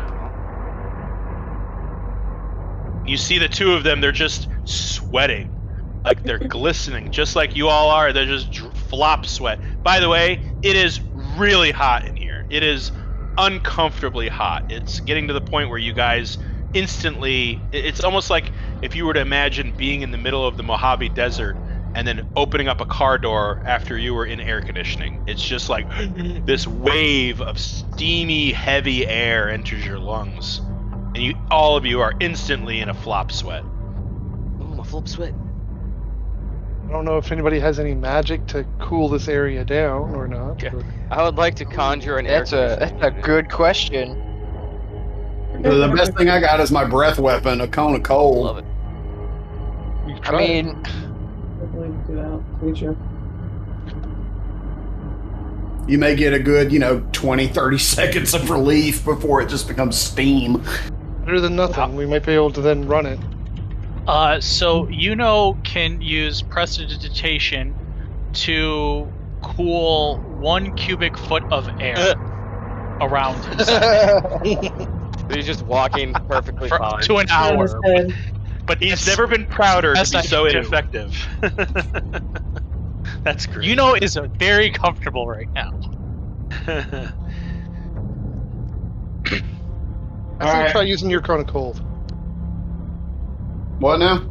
I would say try using your cone of cold. All right, well, give it a How whirl. many times can you do that thing? What's the Yeah, radius on you can that? only do It is a that one. 15-foot cone. Yeah. 15 Once- feet. All Once right. for like rest or something like that. So Actually, I will can say- use it. I can use it a number of times equal to my proficiency bonus per long rest. Oh, okay. Perfect. No. Let me Yeah, see here. Fizban's the new Fizban's Oh, material. you took the new one. Yeah. Nice. All right, where would you like this cone to be centered?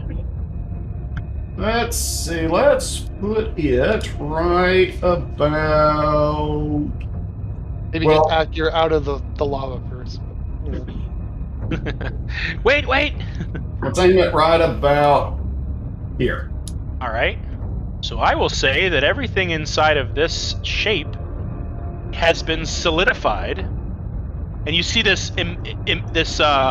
columns of steam erupt from underneath, where this rock-like material has gone from a glowing color to a black obsidian-like shale substance, and everything on the edges is now kind of glowing between cracks.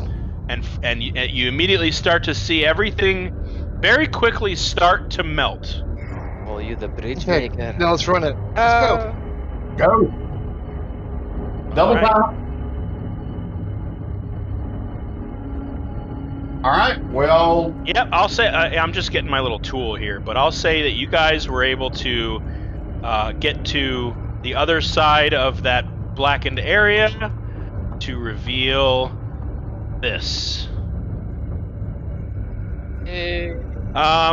And for that 15-foot stretch, it seems that the rock had solidified quite favorably.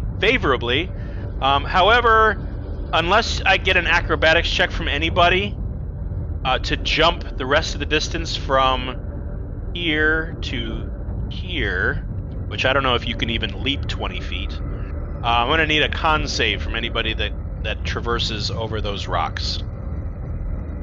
Yuno's just gonna Misty Step.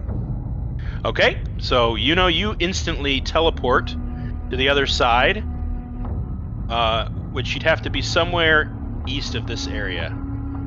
That's technically still on the lava.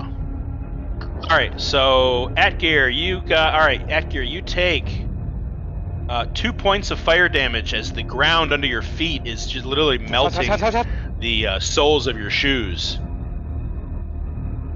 You take. Would you be able to do another flame breath in this direction, in that area, or what do you think? We should probably save it, just in case. Yeah, Save it? Who knows? We might need to make a bridge. That's true. Okay, well, I'll try to run it. Okay. Go ahead and give me a con save. But I'm not making you roll twice, because you were able to solidify a large portion of this entrance area. Alright, you take 5 points of fire damage, Axon. Sazos, you take 5 points of fire damage.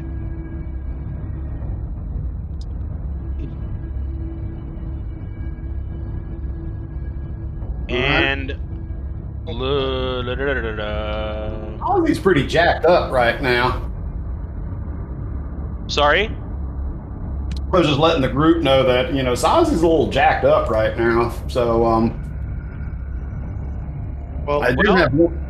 Don't I got a forget potion you here guys for you. have potions, you guys have healing Yeah, I'm going to use spells, a potion of greater healing.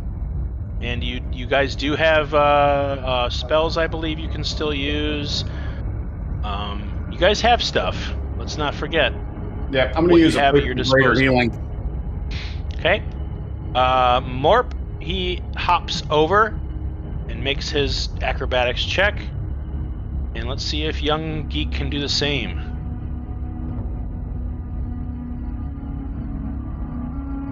Oh yeah, no problem. Yeah, Geek makes it too.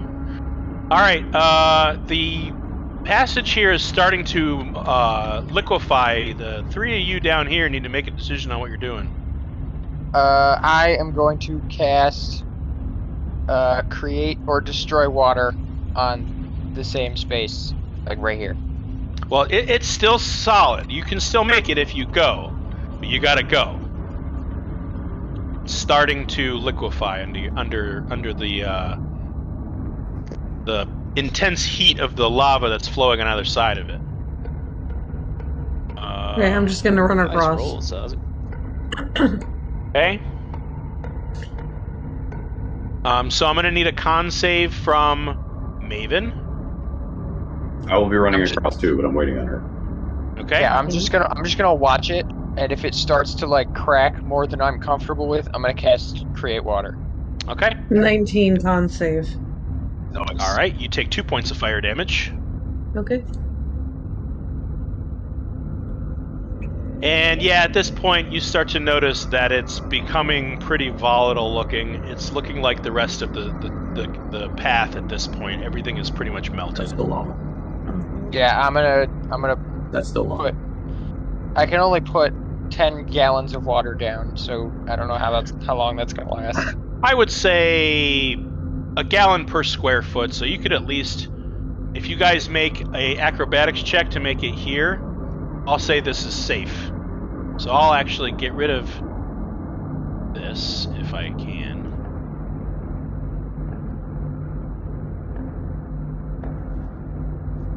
Did I make it part of the map?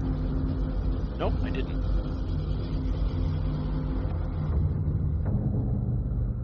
Come on, you son of a... There we go. And draw a shape. We'll say this is now safe. Okay, I'm gonna try to run across. Okay? Give me an acrobatics check to get there. Guessing Luna's following you, Baranor. Baranор's just carrying Luna on his I'm not shoulders. sure. Yeah, Oh my god. I'm not sure yet. That doesn't work. You take, give me a con save. Oh no. Got this, no. I might be dead. Where is this safe area that you're talking about? This purple square here is now, has been cooled. Oh no. Well, I Okay, rolled really good. low. You take 2 points of fire damage. Okay, whew. Thought I was gonna die there. But I need you to, unless you're gonna stay there forever, I need you to keep moving, and you're gonna have to make another con save. Oh boy. Well, there's no Alright, room roll at me. the other side of the tunnel. to get to where he is now. Yeah. All right, if I can see Koza, I'm going to cast Healing Word on him, just since... Okay. Let's take care of his con save first. Okay. Hang on. So, there we go. I was having technical difficulty. Another con save? Yep. Ooh, nice. Yeah, you only take 1 point of fire damage. 1 point. Better than last time. At least you're not directly into lava. I'm not looking great. All right, you just got 8 points back. Thank you. Well, welcome.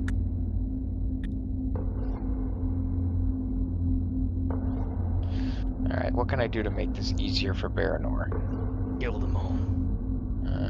Well, is create water, is that a cantrip? No, it's I think it's a second level spell.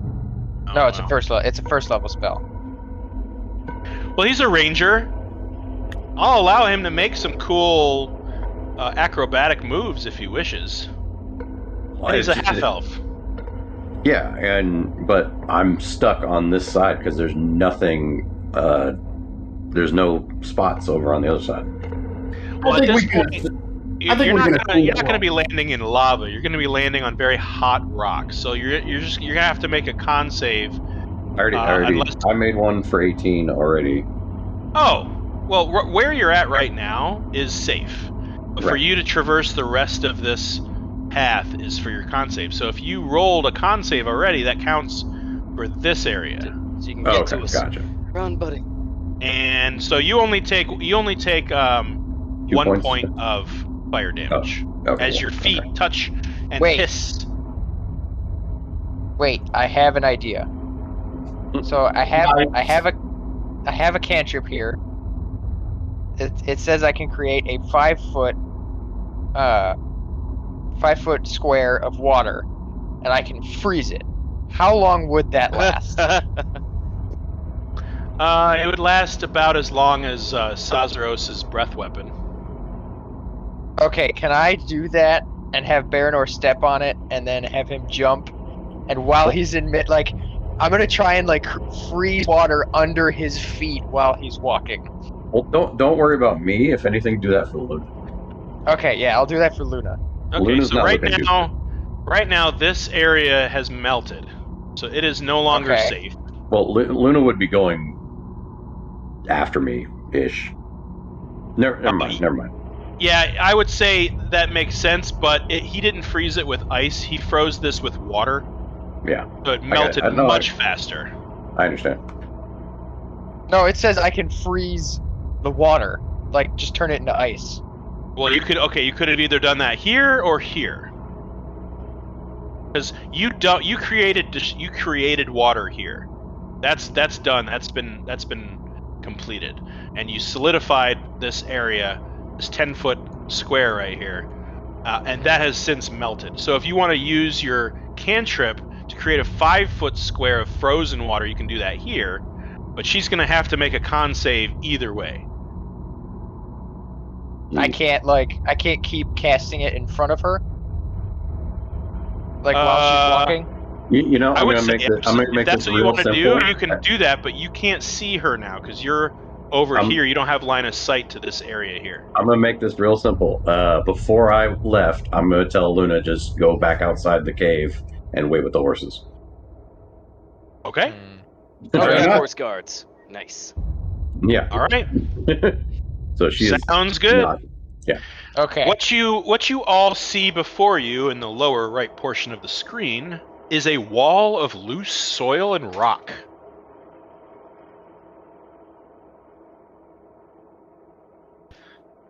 What do you wish to do? And you hear a rumbly tumbly just reverberating every few seconds. I'm going to put my flitty fairies back up. Okay. I'm going to start digging. Funny story. How thick is this loose dirt? Make a perception check. Okay. Because I might have another cantrip if all goes well. Cantrips. Okay, that's not bad. You surmise that there are perhaps 3 to 5 foot thick at the top. It looks like the tunnel has collapsed by whatever was shambling through this tunnel, whatever made this tunnel. This portion of the rock, it was weak and has since fallen in and collapsed, and just very fresh. That fresh smell of fresh earth. Okay. Looks like there's maybe you kind of put your ear to it and kind of tap the stone. You get the feeling that this portion at the top is anywhere between 3 to 5 feet deep. Does it? So it would fit in a 5-foot cube? Well, the cavern itself is about 10 to 15 feet wide. So you can take a chunk out of it. I'm gonna do that. I cast mold earth and instantly excavate 5 feet of the rock. All right. And you know what? It's a cantrip. I'll do it again to the other side. Yeah, I'll totally allow you to you clear this area out, no problem. Cantrips. And reveal cantrips. this on the other side. Badass cantrip, man. Right? Hey. Yay, more tunnel. Go see what's ahead. Can Akir try and like sneaky beaky his way forward? Yeah, make a stealth check. We'll do this for you. Oh my god! I love it. It trips over the rocks. Hey, he rolled a 10. No. I rolled. Yeah, you. I have a +8 on this. Oh boy. Yeah, that's a bad roll. Crack. You're kind of digging with your hands. You feel it quite at home here, but you right about here. Oops, that's not what I wanted to do. Right about here, you come up upon a rather dense pile of rocks, and as you're trying to like sneak around, one of them breaks free and kind of tumbles past your leg, and you hear this scraping sound. It just sort of reverberates throughout the tunnel. But as you reach that area, you see more of the tunnel, and you see that there is a glow. Oh no. Emerging from the far away area of the map. Oh no. I really need a way to communicate with these people. Hey, he's gonna turn around and walk back. I found a glow. We should get sending stones. Wait, photo just clear until sure. the lava and heat to death. Oh boy. Hey, so once more again.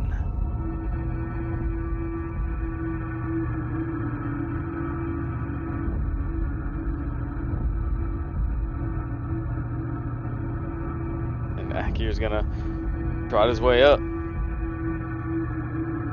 Okay. You see now an even more defined portion of this. Let's see where the edge of my. You see, there is actually where you are. You only see about this much, but there is another pool of lava ahead, with the glowing stone on either side of it. It seems like a very narrow, slow-moving magmic flow. Oh dear. We need to move now. But I will say that you can tell that this area here is solid flooring right here. You see how this is like wall and this is floor? Yeah. Won't step in the shiny wet dragon. Right, happy adventurers, we may not have a lot of time here. Ready? Alright, now that you're there, you see a lot more of this room. It opens up into a wide cavern. I'll say that you can being where you are. Opens up into a wide cavern with many magmic-like features. It's all brightly lit or dimly lit from the lava flows within, which are numerous. There are many places where lava is in this area. Oh boy. You don't see anything, Koza. I'm talking to Akir. You're hanging out with the group. So what you see is a large pillar right here that goes from floor to ceiling and kind of cuts the room in half a little bit. Actually, technically, you wouldn't see any of this because of where you're standing. Okay, and what might this be? You really wouldn't see that. That is a hole dug into the side of the rock. Seems to disappear into darkness. You can't exactly see how deep it is because you're not close enough. But you do see that this lava flow is moving ever so slightly and crosses in front of your path and goes downhill into something. Hey, noted. Again, another shudder. I don't like the sound of that.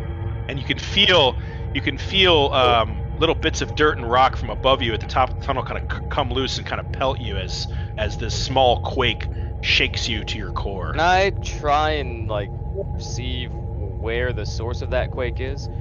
As a dwarf, do I get a sense of hey, so wet my finger, hold it up. Hey, some crazy shit going down in this direction. I mean, I would say that you can tell that it's coming from somewhere over here. Not exactly sure. You haven't peeked your head out enough to see the rest of the room, but something within the room is causing this noise. Tracking. Alright. Right. And he's gonna hop on back to the rest of the team and describe everything. Okay. I think we may have found our target. Downside. Does anyone know how to make a bridge over flaming water? It looks like the way forward is blocked off by a lava flow. So, there's a pillar there. We might be able to arrange a series of ropes. And or maybe you do some moldy earth. Huh? Well, mold earth only works in a 5-foot cube. Hey, that's gotta be enough. So I doubt. We'll grab a whole. We'll grab You can do multiple applications. Yeah. You can do multiple applications of it. I'll grab a set of dirt from here and dump it on the other side. Then you can mold it.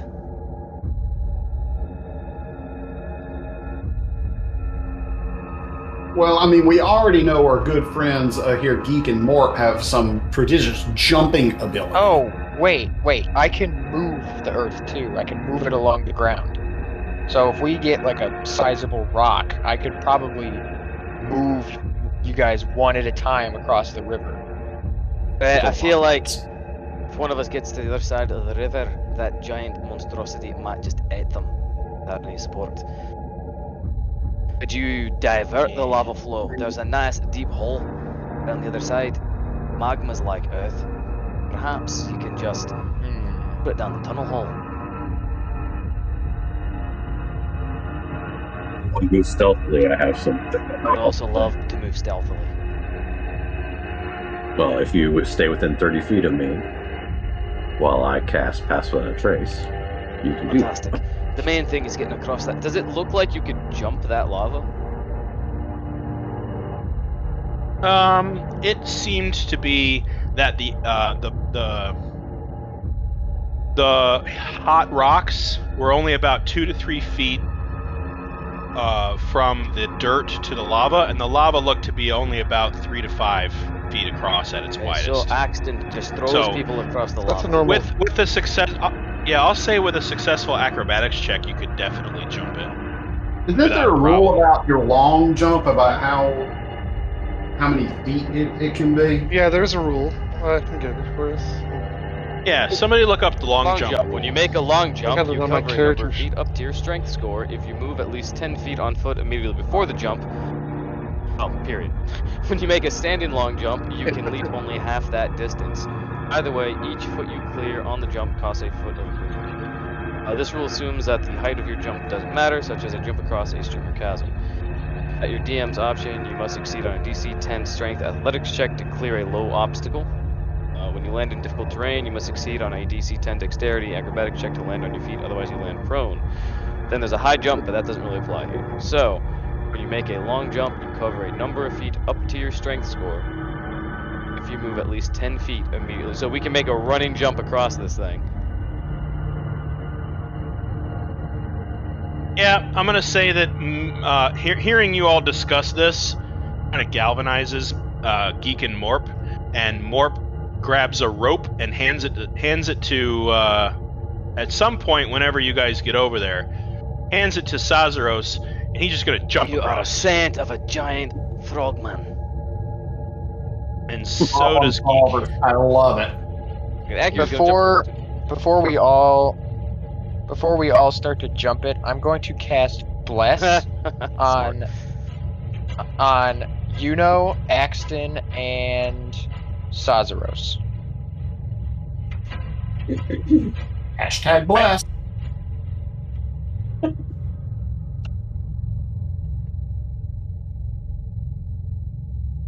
Dig ahead and see if we can find the creature. And I hear us- scream. I am now. So I think Atgear can just straight up. Yeah, he's got a strength of 16. He can just straight up jump this bitch. What is going on? Look at me. I'm a frogman, a bastard. All right, let me reveal more of this since you guys are all to where you can see. You can't see any more than that.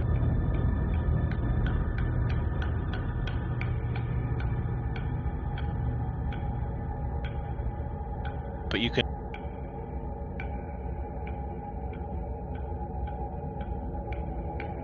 It's just like, we'll just solve this thing Definitely. differently. Yeah. And All right, I'm gonna go ahead and reveal the whole of the map at this point. since Wait, you guys I'm in the are yeah, hole. you should probably not land I there, don't my want to be in friend. the hole. I don't want to be in the hole. And anybody else who wants to jump, I guess we can use that rope to give them advantage on it. Like, Yes, I would allow advantage with the rope. so, for all you people that dump Alright. strength, we got you. That's me. Oh, wait a minute. Y'all went the other way. Just standing there all alone. Oh no! Yeah, you do find yourself on the on the other side of the Magmic River. It's very, very slow, oozing downhill into what appears to be a ravine that splits this large room in half. On the opposite northern end of this room, of this chamber, you do see an identical lava flow where there is magma that is just oozing from cracks in the rock face itself, flowing downhill, and everything seems to be traveling in a southern direction once it reaches this ravine. There is a very large, flat, 10-foot tall boulder right here that appears to be straddling one side of the river to the other. There are two more floor-to-ceiling pillars here and here. There's a collection of rocks and refuse and bones and broken wood and just garbage shoved into a L-shaped rock formation here. And there are several similar holes dug into the rock face all around this room, similar to the one you guys are standing right next to. Hey, Barry, shall we go for a walk? Quietly. Yeah, I'd also like to take a look to see if there's any more of those, like, shiny rocks or, metal as we've been going or traversing through here. I think that would you. Okay, make a nature check. Yeah, where's the Got this, bruh. Yeah, nice. Nope. I mean, you do see a lot of glittering going on around here, but the closer you get, you notice some of it appears to be little flecks of, like, obsidian, or glass, volcanic glass, and it's difficult to really discern between what you found up top unless you get really close. I will say you do find another rock that does have a very small sliver of this metal embedded within it that's been shorn smooth and flush with the rest of the rock. Cool. You do find one, but the rest of the cavern does look like it kind of sparkles, not on a hole, but like little points of light that catch the light of the lava, and you can't tell if those are what you found or if those are kind of like obsidian, because you do find obsidian at your feet. Love it. Okay. Right. So, Barry, you and I.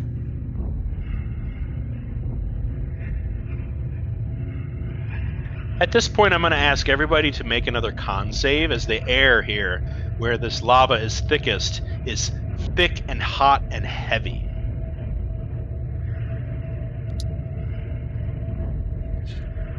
All right, Akir, you take 3 points, or excuse me, you take 1 point of fire damage. Is that takes... Go ahead. Sorry, go ahead. I was gonna say, does that affect Because I still have that swirling, cool wind going. That lasts up to an hour, so. Swirling cool wind. Cool shit. That doesn't really help you here. This is a very hot, thick. I mean, you're basically breathing in any minerals or any items that have been vaporized in the heat of this magma. You're breathing that in. The fumes in here are very thick and dense and painful, and they sting your lungs. So, Adkir, you take 1 point. Axton, you take 3. Sazros takes 3. Koza takes 3. Baranor takes 3. Maven, you take 1. And you take 3 points of fire damage as you're breathing in these fumes, and they're just stinging the inside of your lungs. But you've made it inside. The room is eerily quiet with the slow, gurgling, molasses-like sound of lava moving south from the top of the room to the bottom, very slowly. I asked Baranor, do you still have track of the bulette? No, unfortunately, it went away before I could get past with hunter's mark on it. Oh, okay. I wasn't sure. I know. I was really hoping that it would pop up again, but... Point of order, Baranor, you can move hunter's mark from a dead creature to a living creature. You know that, right? It takes a bonus action to do so, and I used bonus action on Zephyr Strike. Okay. Just checking. It was a large creature, and you are, handy when it comes to tracking, are you not? Maybe it left some footprints. I mean, sure. It's also... I think it still counts as a monstrosity, so I'd have advantage on... recall information. No, just recall information. Well, I'll help you search anyway. I'll aid you. Okay. Well, survival... I have advantage on survival checks to track figure nice. So... And rangers are badass. That could work. Yeah. Let me see if I can... So, advantage on it. Yeah, nice. Yeah.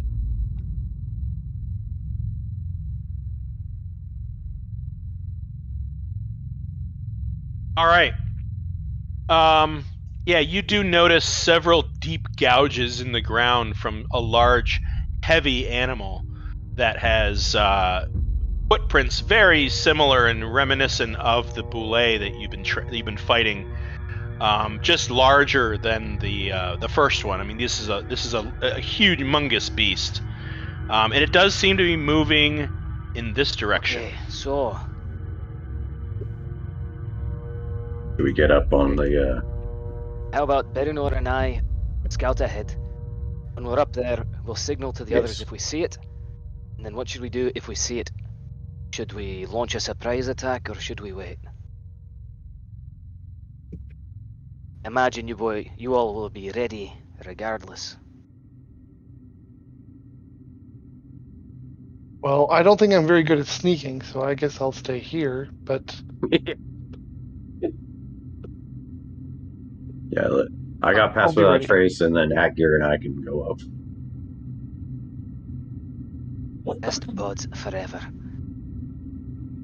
Nice. Sneakiness. Well, if you hear us attack, please come and save us. Signed in too. So, I guess stealthiness is what we're up to? Yeah. How does Stealth. pass without... what is that? That adds 10 to whatever you roll. Alright then. 30 stealth. Don't mind if I do. I have become Yes. John Cena. So Maven and Sazros, I just have to ask, are you guys chopping off hit points for ambient damage that you've been taking in this place? Because I just looked at your character sheets and you're both at full. No, I have none. I've been tracking it. I've been tracking it on my counter of here on my character. Okay. What? Yeah, she counts it on. Okay. That's fine. Just wanted to make sure. Fill stuff? Oh yeah, I'm at Can fill stuff in here? What? I'm at 46. I mean, honestly, I'm just trying to figure out how bad I want to kill you guys. Should I be easy or not? Well, kill us off that. Well, I am going to use my Balm of the Summer Court on myself because I am just about dead. I don't know what that is, but it sounds awesome. Or are you that injured? Like, did you need a potion? Well, I'm sitting at about 16 hit points out of 40, so I'm not doing great. But let me see what this can do. So I can use up to half my druid level, which is 3, right? Because I'm only a level 5 druid. Yes. Okay, so I can use 3d6. And then I get an additional 3 because I spent 3 die. Okay, so that's plus 15 health. Nice. It's great. You're higher than quite a few of your comrades right now. I believe I have one more because I only used one on... Or no, I'm out because I used 2 on Axton earlier. Yeah, smoke them if you got them, you guys. If there's anything you guys want to do, 'cause right now the cavern is rather quiet. It's just a slow gurgling sound coming from the lava flow beneath you. And I can't cast Cure Wounds because I'm out of first level spell slots. I'll keep my potion handy just in case somebody goes down so I can bring them back up.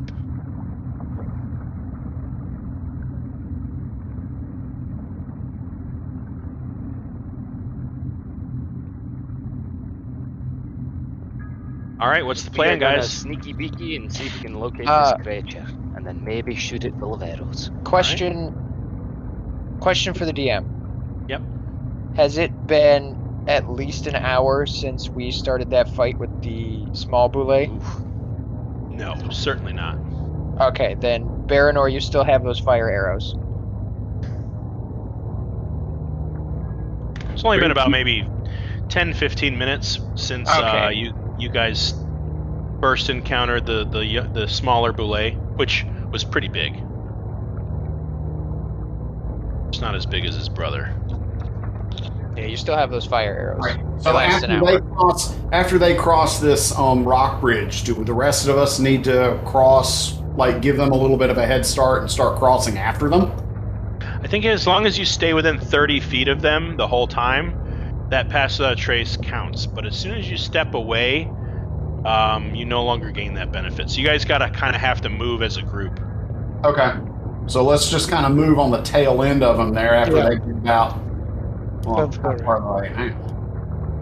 they're already about 35 feet, so let's kind of stay on the...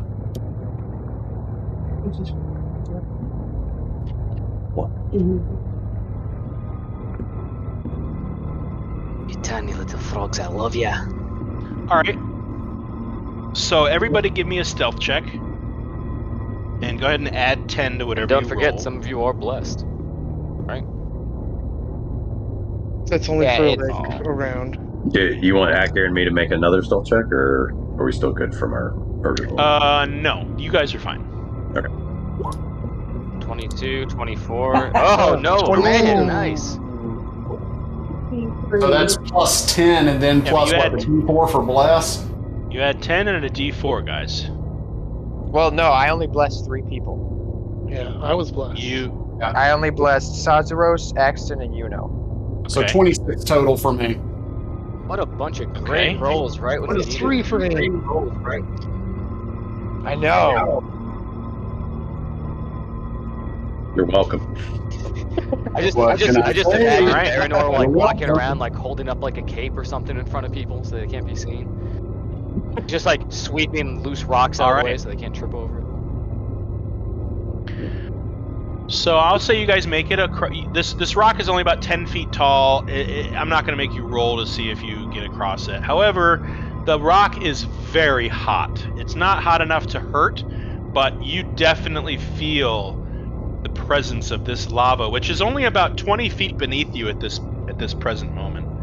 This lava flow that is traveling south very slowly is superheating the rocks on either side of it, and the large bridge-like stone that you are all climbing is feeling the effects of that heat, constant heat, 24 hours a day, and it is very, very hot, very uncomfortable on this rock surface.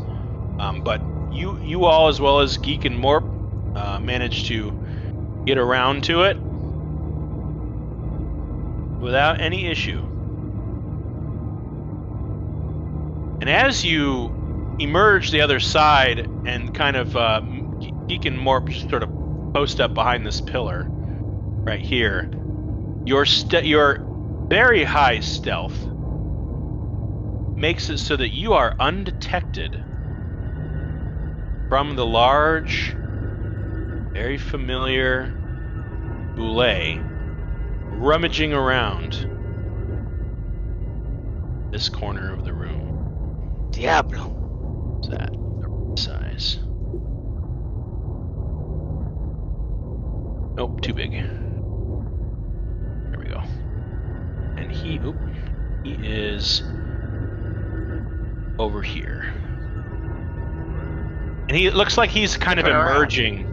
Looks like he's kind of emerging from this hole and just sort of slowly slinking around. And as he's breathing, you hear, even with his heavy breaths, you hear that weird whistling sound coming from his mouth.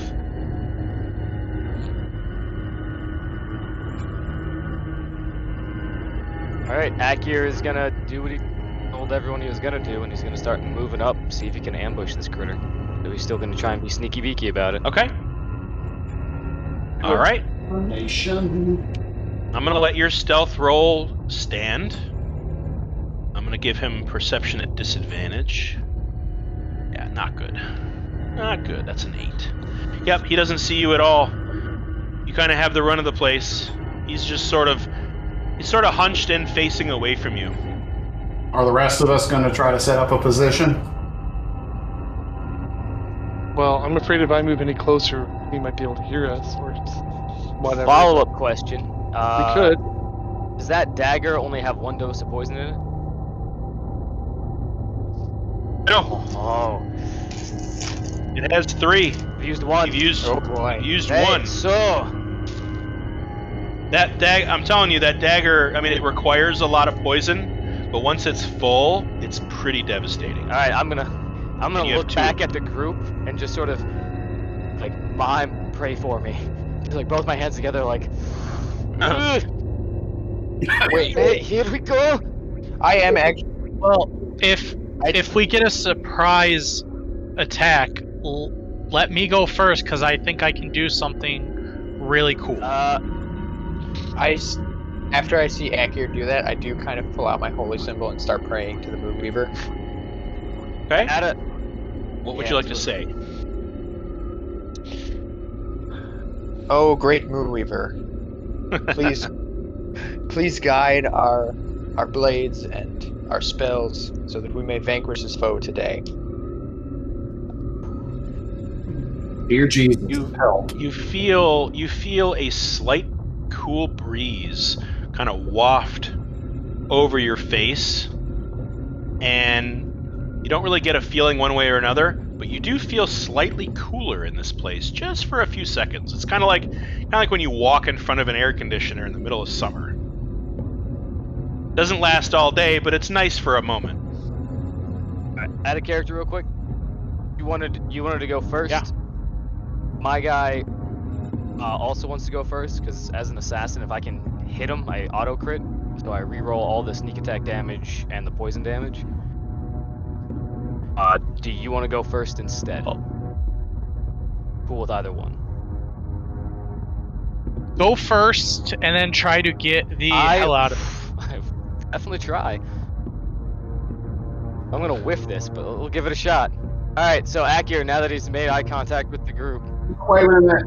Can I retcon and just before he leaves out, I tell him that, your blade will ring true. You will help us bring an end to this, and give him a bardic inspiration die.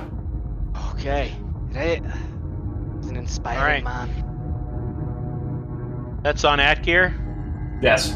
Alright, Atgear, you have inspiration. Okay, here we go. Let's go with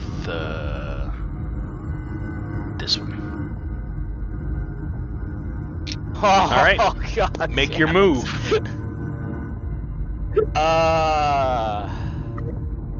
Roll that D8, man. Even with even with an 8, I think he's still missing. Alright, so in that case, as I completely whiff, I'll just use my offhand one.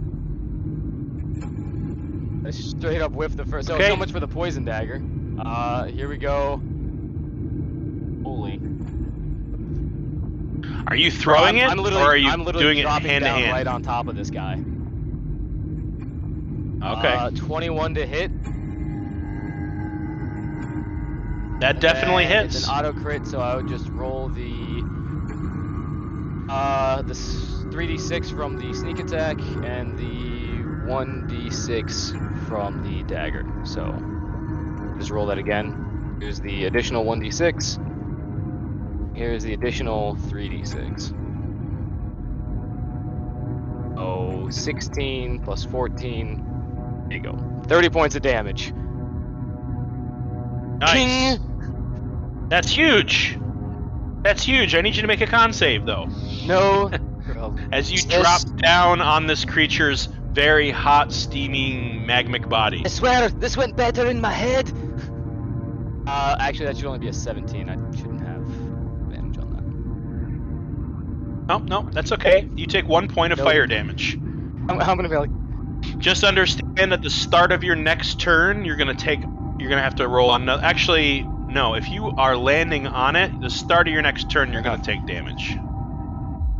Because you've landed on top of it. You're touching it with your whole body. I immediately regret this decision. Not great. This thing did not roll good. It belongs on your family coat of arms, doesn't it, I Akir? may have been cursed with terrible luck. Seriously, I rolled with advantage. Maybe. I rolled a 3 God damn it. and a 6. Oh. This made sense in my head.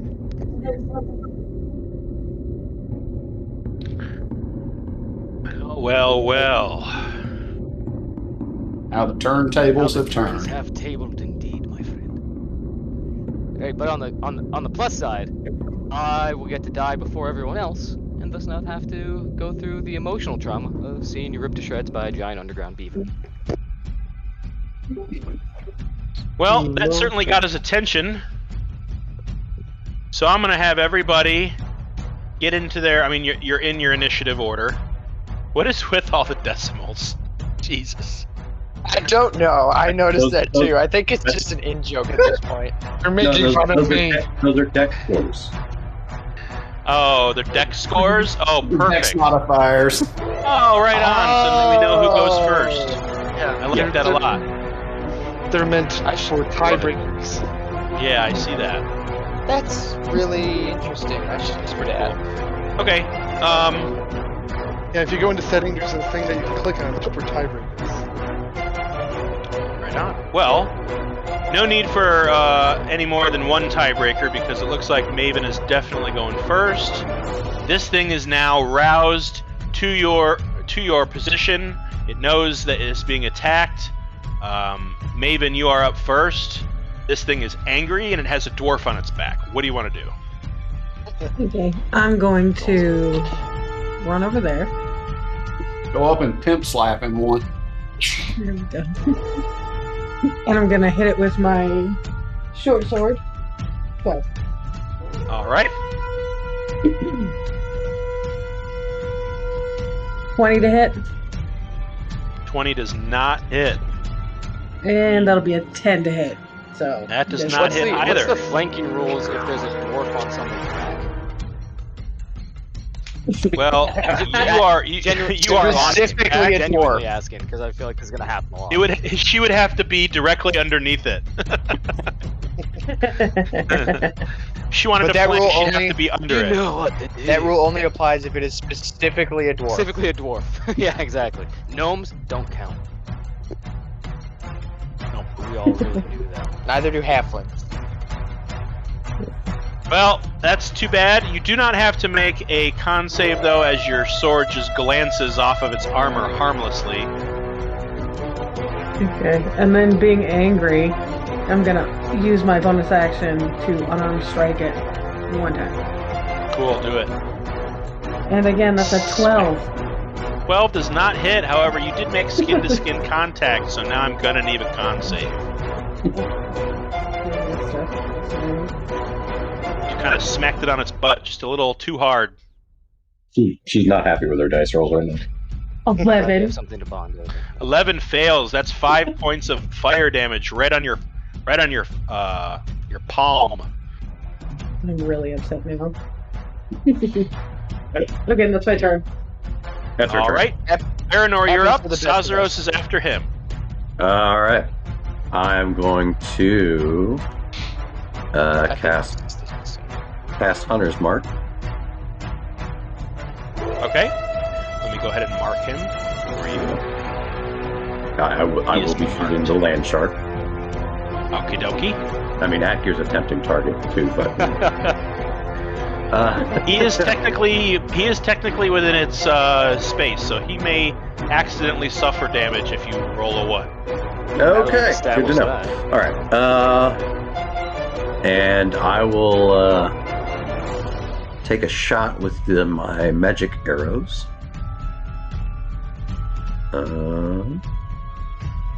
Oh yeah.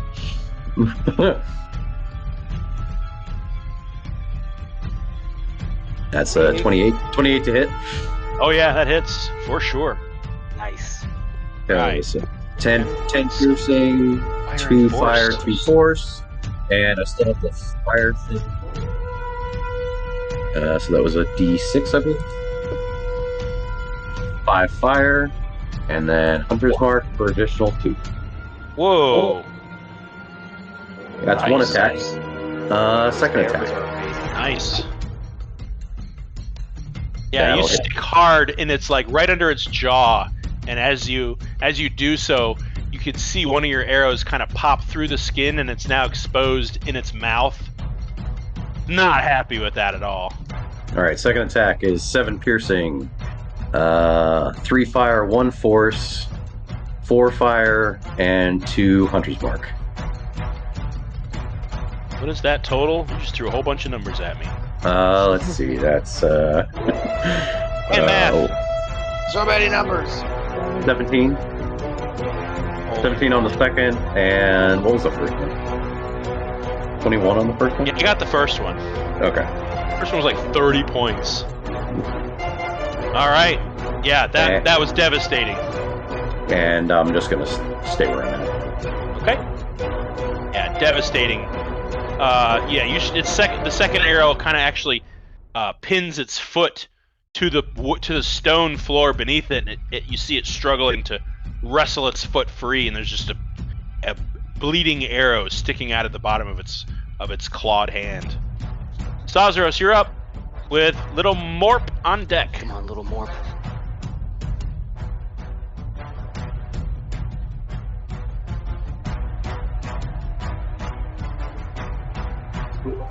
Mute. Alright, I'm gonna come along. Move up about this way. And I'm going to use a bonus action to cast Healing Word on Koza. Oh, wait a minute. He already healed himself previously, right? Yeah, I healed myself. Yeah, I'm good now. Okay, how about... I saw Maven is taking some damage, so I'm going to cast Healing Word on her. Okay. Let me pull a heal. Thank you. Welcome!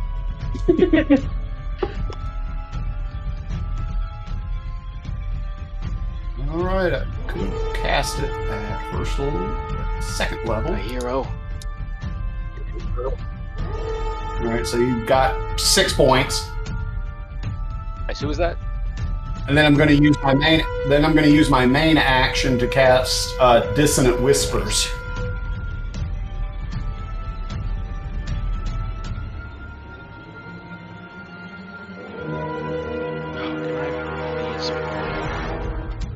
I'm sorry, man. I'm rolling really high tonight. That's a natural 18.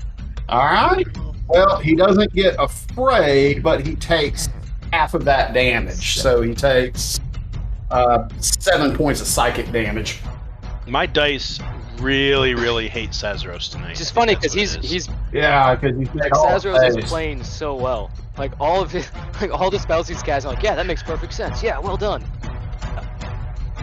And they're just not landing. Nope. I feel your pain.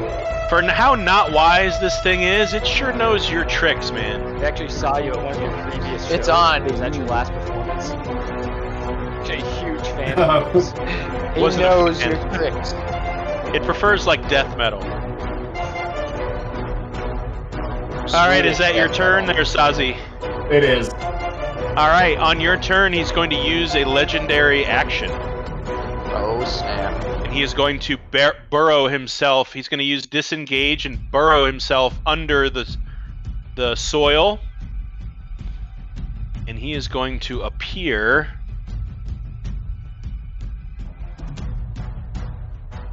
right frickin' here.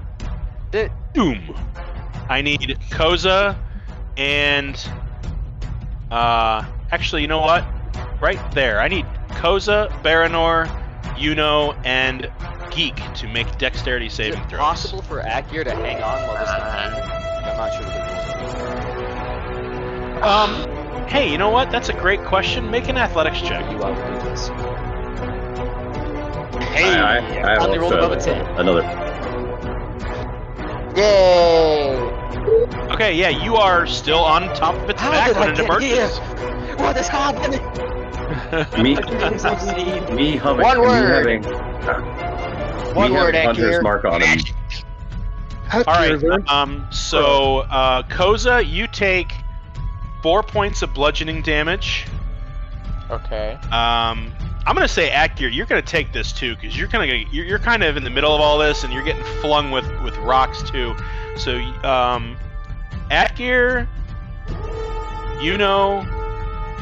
you both take 2 points of bludgeoning damage. Oops. I have a quick question.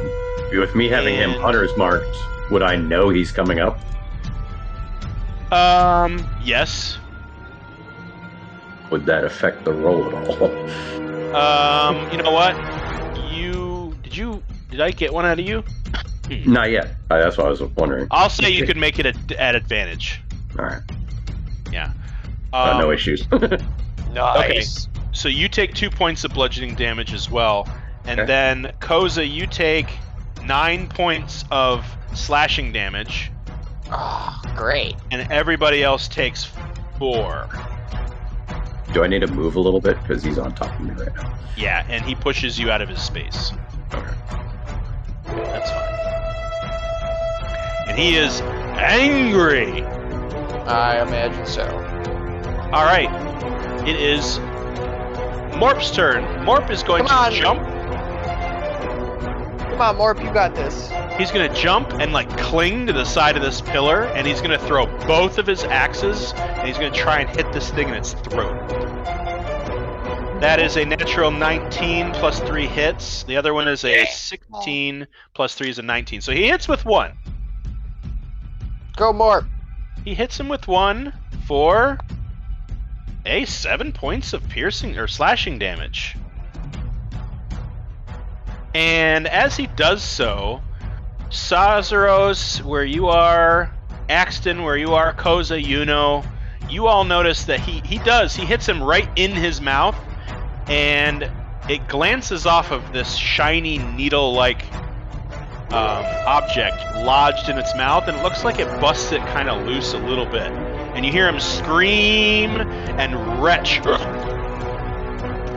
And there's that same weird whistling sound underneath it. Anybody know anything we could do to dislodge that thing? I have an idea. Someone else do it. And Morp's turn. All right, Koza, you're up with Atgear on deck. Which, Atgear, let's bring you back over here because you're like right there.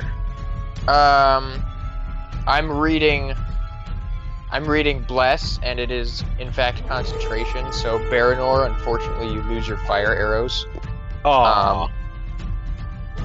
So if I cast it again, do I lose?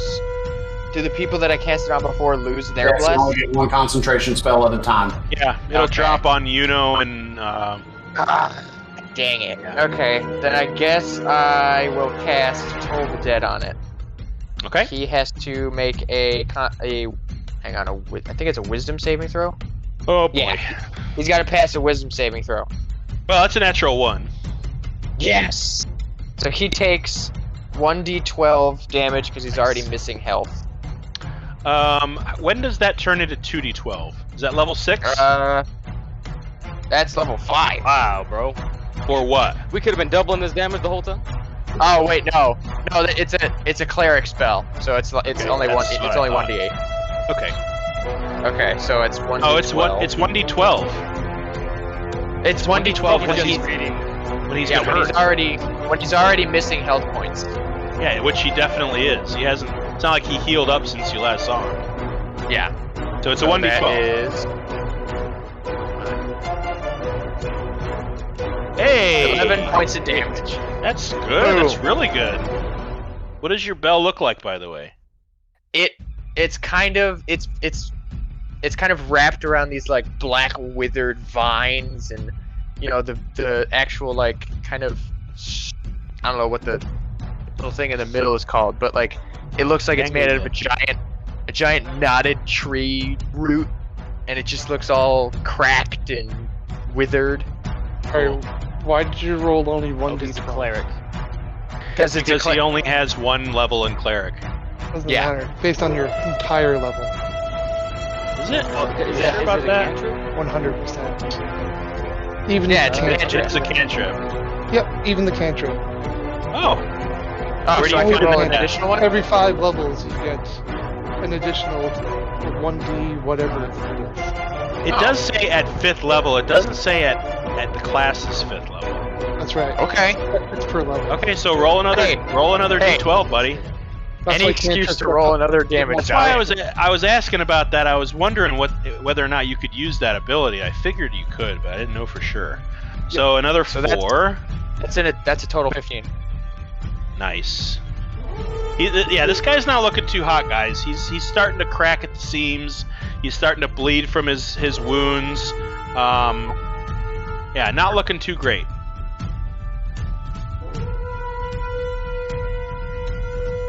All right, I'm guessing that ends your turn, Koza? Yes, it does. Right.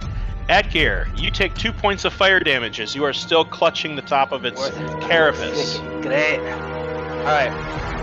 Atgear. That is kind of a boss moment to hang on to him through the whole way.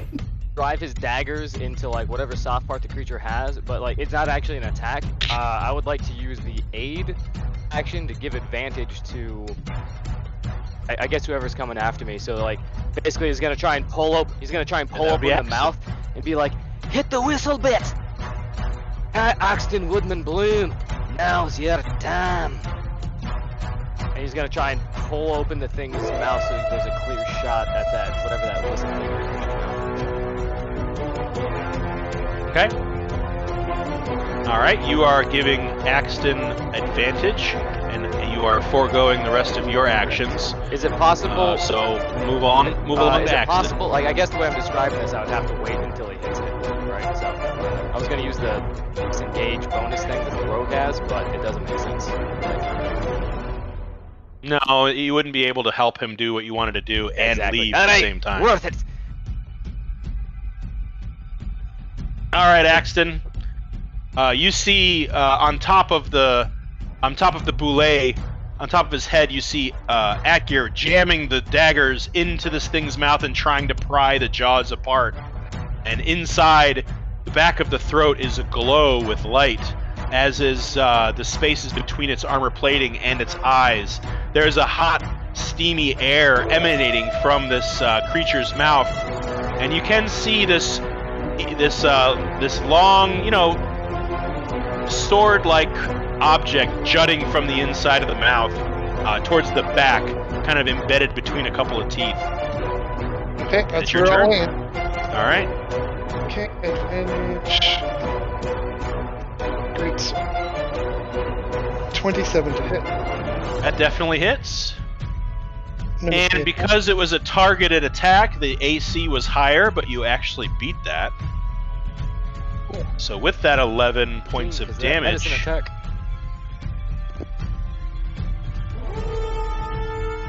he needs to make a wisdom save. That's a natural 18, Yeah, but that he takes saves. that damage. He takes the damage though, right? He does. Boulette's been taking Okay. fucking correspondence Okay. courses. Does it take extra damage from hitting that thingamabob that's lodged in his teeth? No, the AC goes up if it's a targeted attack on a specific part of the body. You don't get any extra damage, but you do. What are you hitting it with? That was the greatsword. Greatsword. All right, I need a con save first of all. Okay. Well, that would be 6, not 9. All right, you take 2 points of. I'm rolling really high on my wisdom saves for these things, and really low on my damage. I don't know how to feel about that, but you take 2 points of air damage as you sink your for me, but your I think sword, I'll allow it. and you kind of pop your sword loose, and as you do this, it's a slime covered, very dirty, shining rapier-like weapon flies through the air and ting ting ting lands somewhere over here. On Cool. top of this rock. I'll use my About 3 second feet. attack to hit it again. Okay. Hit him again. Hit him again. Oh, that's probably not It an still advantage, is, but I because this is don't all part of a multi-attack is still one attack action. So you still have advantage. know. Okay, Technically, you're flanking with Baranor. that's true. That one that's looks like it enough would to hit. miss, but I will actually use my precision attack. Good idea. All you need is a 3 or higher. Oh no! Oh, Not quite enough, buddy. All right. Good try. that ends my turn. All right. You're up.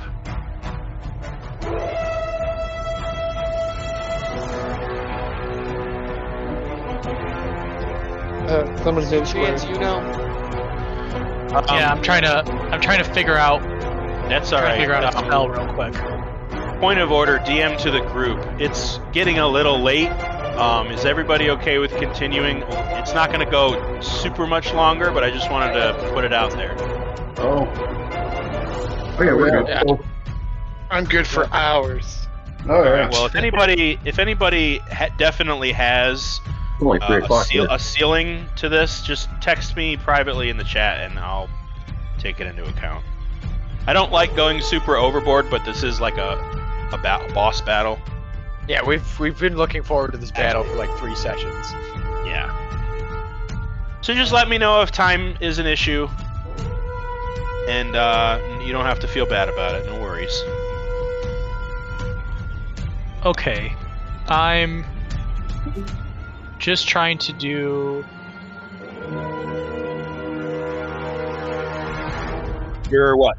15, 20. I jumped out of there real alright. quick. Ekir, I'm going to use my telekinetic pull, and I need you Accept it. to let it fail so I can pull you I'll back do that. 10 I'll feet. put my hands out and just levitate. What's So I the need you to story come- with this square? I was using that as a point of reference. I can delete that in a second. I got it. All right, so Akir, I need you to. You've actually already done this to my guy like twice, so he knows exactly what it is. He just takes his daggers off, and like as he's leaving, he just flips a bird and fucking bullet. Time to get an X. Yeah. Jesus, motherfucker! Wait, so where is He he just throws me going? down a hole. He's gonna go right to here. Okay, Go perfect. Right to here. That is To the lava. perfect. Now, Maven, I'm assuming you have super high dex. Baranor, do you have? I assume you have Find super out. high dex too. Yes, I do. Okay, because I have something planned that Oh, relies you're on that. Okay. Well, let's figure out what Yeno's doing first, man. So I'm going to cast Erupting Earth, I don't know what that is, but I love it. and I'm going to start the cube here, and it's going to go 5, 10, 15, 20. 5, 10, 15, 20. And... Oh, sorry.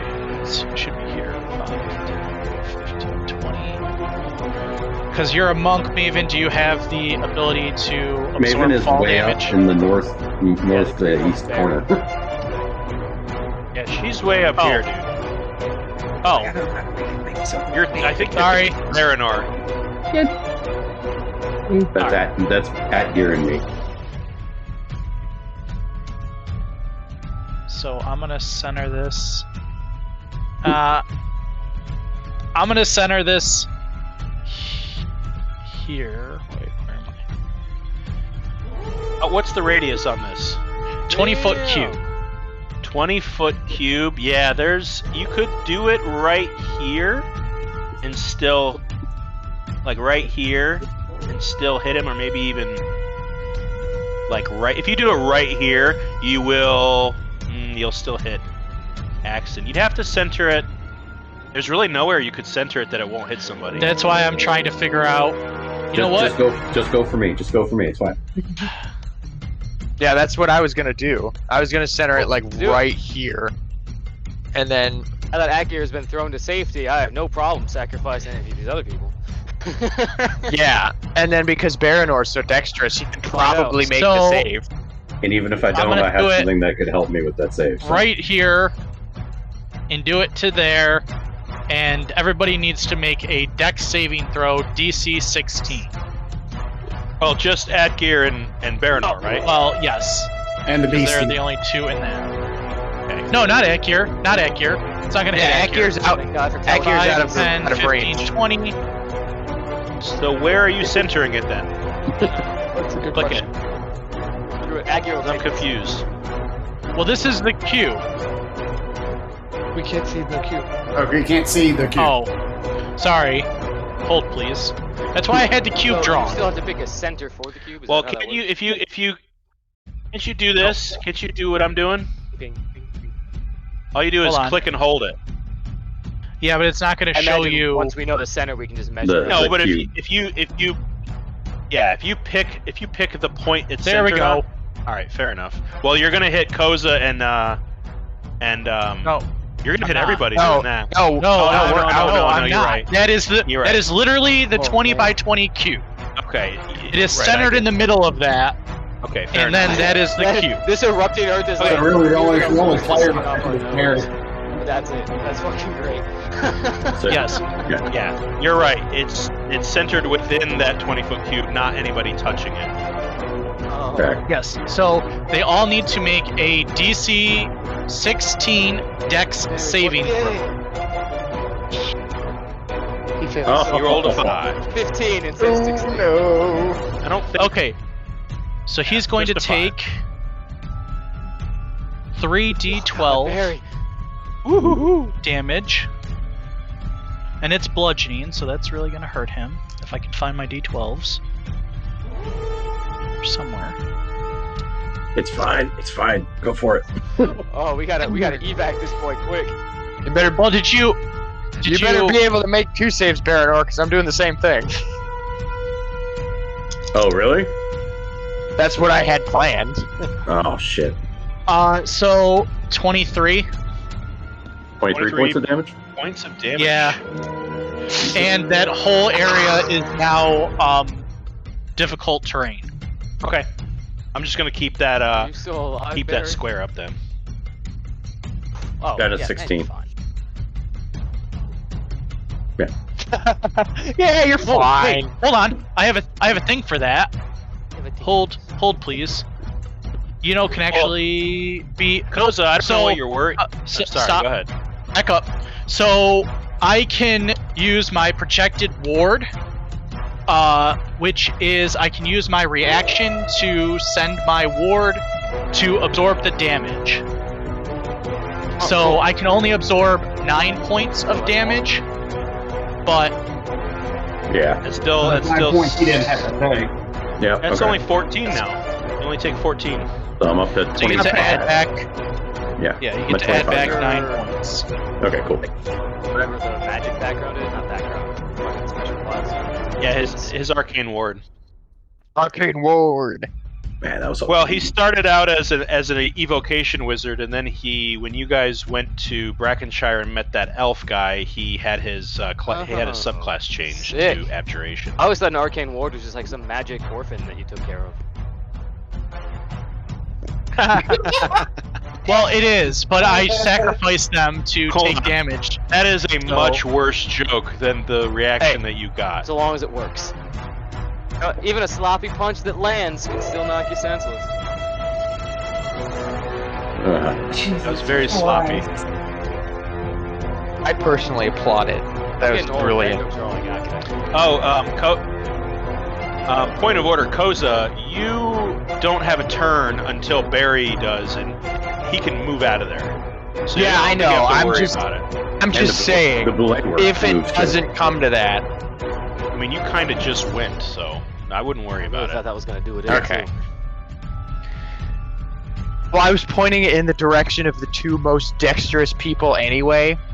Yeah. Because Well, Akir is not Akir was still in there. He's a fat 'Cause I- dwarf. Well, you're the most dexterous out of everybody in the area. All right, does that end your turn? All right, well, I think he said yes. I couldn't hear him over chat, but I think I heard him yell throughout the house. He is going to turn around and go right at seeing that this is the point of the pain that he just felt, and he's going to take a bite and 2 claw attacks. The squishy was. It's okay. You can sacrifice that magic child. All right, the bite is... He used the reaction on me, though. That's a +7, so that's 25 to hit on the bite. Oh. Yikes. 21 to hit on one of the claws, and a 19 on the other. On that 19, Yes. he's cutting words. I think I just heard him come out of the bathroom and back to his room. Yeah, those all hit unless cutting words. We use cutting words on the 19. We use my reaction. Oh, perfect. What does that bring it down to then? Well, let me roll that bardic inspiration down, and I'll tell you. All right. Yeah, this is gonna hurt. So he's gonna need all the help he can get. From 3 to 16. Oh boy. A 16 does not hit, I believe. Hold please. Nope, 16 hits. Okay. I can't use shield because I used my reaction. Right. Boy, oh boy, oh boy. I'm gonna say something that you're not gonna like to hear, but I need more D12s. Here, I got you. No, I just need to open my bag. Oh. I just need one more. I promise. I need more D12s. Oh, That's boy. never good. At least it's This not is just the bite, highest though. damage bonus. 8, 13, 19. It's not bad. 21. 21 points of piercing damage from its bite. Just skip over this and give me the total. Okay. Don't prolong the agony. Yeah, I don't need the play-by-play of how I'm gonna die. Just skip over it and give me the total.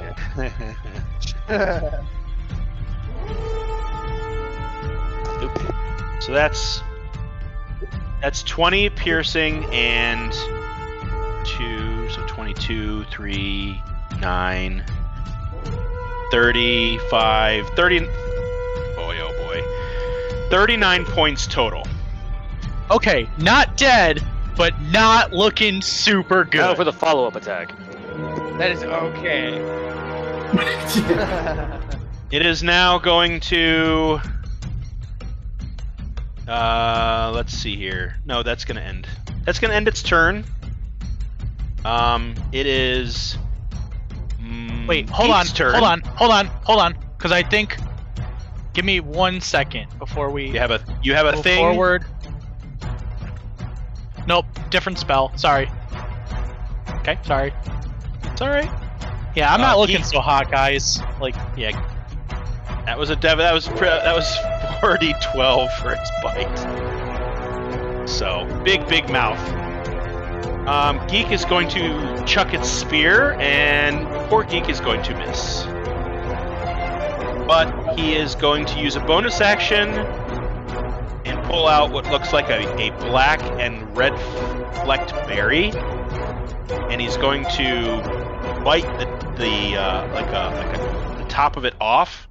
And you notice that there's this like bluish glowing liquid inside. He's going to toss it at the land shark, and that is a 18 plus. It's a hit. Woohoo! Let's kill this thing. He does 3 poison damage as he throws this little berry at That is how it dies. guy. Oh. Doesn't kill him. Yeah, not quite. But it all counts. That's going to end his turn. Before the top of the round, the land shark is going to take a lair action. You all start to see this bulette start to stomp its feet. Faster, faster, faster. You see dirt and rocks start to plummet from the ceiling down on top of you. I need everybody, and I mean everybody, to make a dexterity saving throw. I can take your rocks.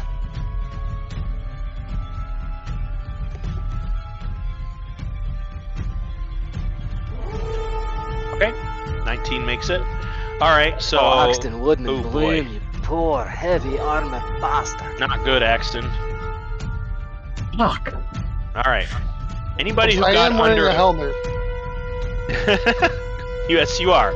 Unfortunately, it still hurts a lot.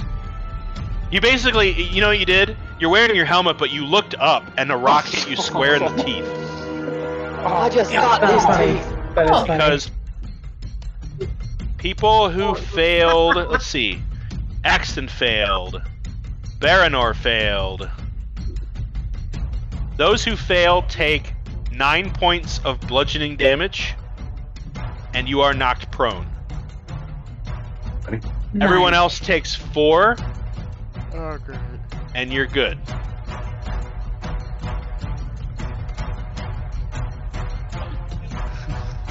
Trying to. But that's gonna end its lair action. Maven, you're up with Baranor on deck. Okie dokie. I'm going to. I love how 40 feet isn't even like a lot of distance. No, not really. Even with. A multi-class into the barbarian, get another 30 feet.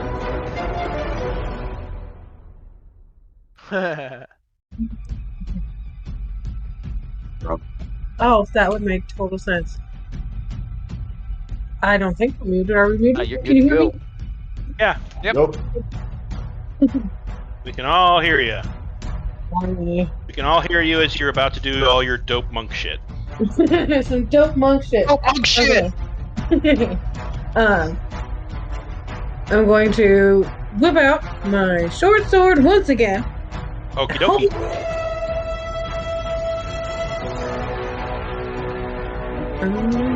Am I flanking?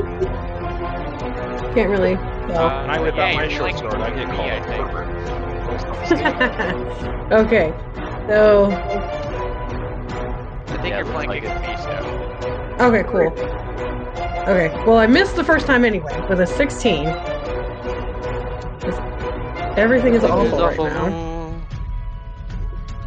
There we go, 25 for the second one. There we go. Don't much it. Jesus. And I'll that'll be 10 points of damage. All right. And then I'm going to spend a key point and do flurry of blows to do it one more time, or well, 2 more times. Take you know what I mean. Yep. Give or take a few thousand. Yeah. 21 to hit. That hits. That'll Let's roll be damage. It's not looking good though. Oh 8. boy. Pretty goddamn hurt. 8. All right. I need you to. Is that just the first one, or is that out of the 2 you got 1? That was just that was out of the 2 that of my flurry of blows. Okay. Then give me. You missed on your first attack. I You did. only hit 1 of your flurry of blows, so give me 1 con save. Okay. It's not looking good. It's starting to ooze magmic blood from several wounds in its body. It's starting to move in a very sluggish way. It looks like it's having trouble tracking where you guys are. Like one of you moves to the side, and it looks like it slowly tracks you around, like almost like a drunk person has trouble keeping an eye on you. 10, unfortunately, for my con save. That is a whole 1 point of fire damage. Jesus. Okay. Whatever. I'll take it. And then, yeah, that's my turn. Okay. All right. It is going to use. Let's see here. No, it's the turn order just started, so it has its legendary actions back. Yeah, it's going to use a legendary action to rain fire. Great. Sweet. It is going to center right here, since you just attacked it. Right here, I need Adgeir, Maven, and Baranor, all of you, to make con saves. As it just raises its head up in the air, and you hear it go, and it just barfs up this magmic bile into the air, and it starts to rain down on top of you. Adgeir with a critical. Yeah. Wow. I just roll under 10. Another. Alright, Baranor. You take 9 points of fire damage. And Adgeir and Maven, you take 4.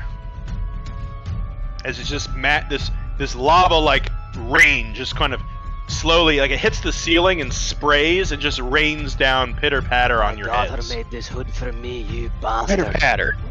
You ruined it. Wait. Oops, didn't mean to do that. Hold on. But Baranor, it is your turn next with Sazaros on deck. Alright. This is gonna be awful. Fuck him up. Get in the dick. Fall back. Well, I would fall back, but then he'd have an You can opportunity use your attack action against to me. disengage. That's true. Yes, you could. Yeah, but I'm not feeling well. What's the rules on ranged Okay. attacks and melee? Isn't there a way that you can go invisible, maybe? It'd be disadvantage at Yeah, this range. disadvantage. Yeah, because you're less than 5 feet. Technically, you are flanking don't with have- Axton Woodman Bloom, who's laying down on the ground over there. Not sure if that counts, though. Yeah, I don't think that counts. Yeah, that's not how that works. Run! Alright. Would I be flanking with Koza. You could Koza? use half your speed to get up, and then you would. Oh, right, you're also laying down. Right. So I'll use half my speed to get up. Okay. And now, Okay. and now you would be at disadvantage because of your ranged, unless you use another weapon. Yeah, no matter but, what. But if I use a You do different have weapon, 2 short swords, I have a short sword and the Wind Razor. and you've got 2 daggers. Like you're kind of stacked on weapons right now. But then What I am have I to going to hit him with a... but then I have to do Constitution just saving disengage, throws bro. for hitting him. Save yourself, that's guy. Yeah. Yeah. I'm gonna disengage. Okay. And move my 15 feet. Actually, that would only be 10 because you're inside of difficult terrain, which eats up 5 of that. So you get to move 10 away. 10 away. Cool. Yeah, right there. Perfect. Stay there. I'm staying there. All right, Sazaros, you're up. All right. I am low on spell slots, but I am going to use... I'm going to use my last 3rd level slot to cast Healing Word on Baranor. Okay. And then... Nice. You get 6 points, sweet Jiminy Christmas. All right, well, beats nothing. That about doubled my my health, so that's fine.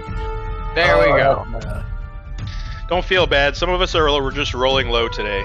That makes it sound better. And Well, I then mean, I'm doing all right on my wisdom saves, but my damage has been, aside from pummeling my damage has been really low. And then I'm going to come right here. Okay. All right. I And then think Yuno's I'm done gonna the most use damage to me, my actually. bonus action. I'm going to use my main action. Let me see. Do I have any Bend him offensive right. spells left? Oh no. I'm also going to use Enhance Ability. Okay.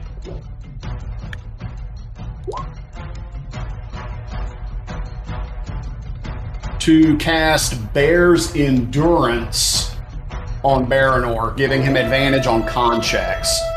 Oh, much appreciated. Great.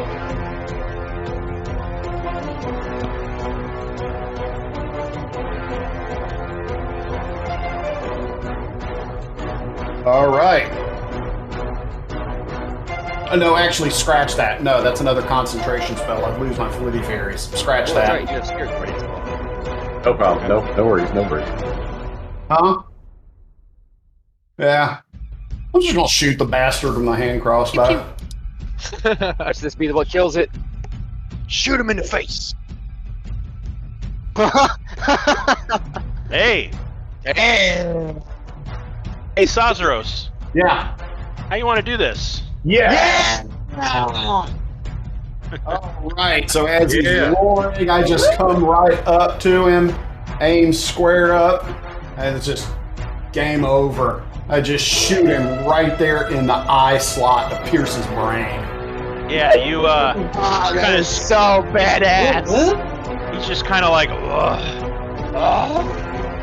No, you notice you don't hear the whistling sound when he screeches at this point. But he just kind of... And just as his eyes, his glowing eye, squares up with you slowly, he notices he is neck and neck with the tip of your crossbow bolt. And you just flick it right into his head, and you just hear his entire body give under the weight of himself. Instantly kills him, and he just slumps to the side. The land shark of the Shambling Fields is dead. That was awesome. That was so fucking cool. This fight was fucking crazy. Did we actually work as a team? You know what's gonna be. You know what's gonna be fun? Yeah. Getting the head out having of Baranor strip all the platinum or whatever kind of metal is in this creature out of it. So, Tiny Hut. I mean, I'll do that, but Tiny Hut, celebratory drink. We'll say, at this moment, in this moment of quiet celebration, I need everybody to make a Constitution saving throw. Oh shit. As the fumes of this place are still there. Before I forget, Akir's gonna go retrieve that rapier. He's not gonna keep it for himself. I just want to make sure that we've said. But you can have Damn it. That's not bad. no, yeah, Akir, you might actually need to. It's a finesse weapon, so it works well with a rogue. It also True. works well with a I bard. don't think Sazzy has. True. All right. Let's get this out of the way. But he can get sneak attack Discuss that damage later, with a I guess. rapier. Doesn't matter. Baranor. Yes. How much? no. And Maven, Oh, no. you take 4 points of fire damage. Everyone else takes 2. Feel a little crispy here. Yeah. Koza, you just barely made that. You know. Boy. But Hey, if anybody has the ability to do any sort of healing, now would probably be the time. Yeah, let me see I what I am, can like- do. Or should we I like leave this Hang cave on. and then come back in later? I'm not getting out of the Does cave. anyone else still have access to the tiny hut? Because technically Like- that would protect us from the fumes, give us a long rest. well, just because I'm feeling friendly, Oh, Baranor, give me a survival check. of course. Survival. Nice, Barry. Okay. See this area right here? Yes. Yeah, you notice that there is a trail of fresh air It's a trap. emanating from that hole. It's a trap, yeah. Listen, Almost, you guys almost smell- like you could smell running water or fresh dirt, because this whole place smells like a burning cinder. But there is this wafting air of fresh air coming from that hole. Listen, you smell something? This is the I don't freshest. smell with my ears. I appreciate your Ghostbusters reference. This is the Thank you, freshest somebody smelling got water it. I've ever encountered. And you know holes Don't underground, complain, don't you? but also yes. I was implying you were, but you know. All right. So while you figure out what to do, I am going to show you what Atgear found. Atgear found a very slimy, but very, very shiny rapier that looks like this. Boy. Ooh. Ooh. Likey. That's fancy. Ooh, it's a flute. I'm like, does the name Right. imply to? Well, you don't really know the name yet, so Atgear, just Okay. pretend that you Atgear's didn't gonna read look that. at it and then look at Sazzy. and be like, Pretend like I cropped the Well, I Frodo. suppose, since you did the killing, you should get first choice. And he's gonna hand the blade over to Sazzy. Fancy like. Nice. Very nice. That is very fancy. So, what are you guys doing? Because I'm about to make We're you gonna guys go roll over the another con threshold and save. take a nap. Also, All right, I, so I we're gonna gotta, go I to gotta head the- out, but yeah, and I'm looking through my spells to see. I'm looking through my spells to see if I have like any spell slots left. I have a couple third and a couple second, but none of them are for healing. Well, did you know need healing? Because I can give you my potion. you know it's about to die. Yeah, you know, desperately needs healing. Okay, I give you my potion. Just a normal potion of healing. And that is what 1d4 plus. 2d4, I believe. 2d4 plus 4. No, 2d4 Okay. plus 2. Or, sorry, 2d4 plus 2, that's right. And I'll cast Healing Word at 2nd level. Yeah, that thing almost killed for sure. You take 7, Well, you you know. can get You a- get 7 back. Who else? Yeah, I was. Who else? I had one hit point left. Like I was not. oh Jesus. I was not getting out of here. Who else? Who else That needs healing? depends. Baranor, are you good? Were we Good able for to get now, a I short healed- I rest healed next to the myself. fresh air hole? Okay. Who? Would we be able to take a breather next to the fresh air hole, or is that not a thing? Okay, well, right now only Morp and Geek are in it, so you really wouldn't know. Oh, I'm right next to it, so I figured that was what I needed. Yeah, you notice as you enter the mouth of this cave, there is there's rushing air past you that smells like just regular outside. It doesn't smell nearly as acrid or acidic as the rest of this chamber, and you definitely feel like you can breathe again for sure. There's enough room for everybody. Alright, does anyone else need healing? No. I think if you can take a short rest, we can use hit dice. Yeah, that's All what right. the plan is. All So, right. did you still need that potion or no? Or was the potion used? I'm not sure. No, you can keep that then. Okay. If we're gonna use Yeah. hit die. Yeah, hit dice. Okay. All right, here's All the literally hit all my dice. hit dice. Ah, trash. Okay, Baranor. Yes. You are rummaging through the Refuse. pile of scraps of wood that haven't been burned by the ambient heat or regurgitated. There are bones. There are like torn apart leather satchels, and you don't really find much treasure in this room. Unfortunately, it doesn't seem like this beast was concerned with keeping treasure. However, in the undigested bottom nethers of this pile, you do find some coin. You find 16 silver pieces. You find 61 copper pieces. And you find 45 gold. What was that? Sorry, Nice. 16 silver. 16 silver, 61 copper, and 45 gold. 45. All right. Also find what looks like a walking stick that's been broken in half.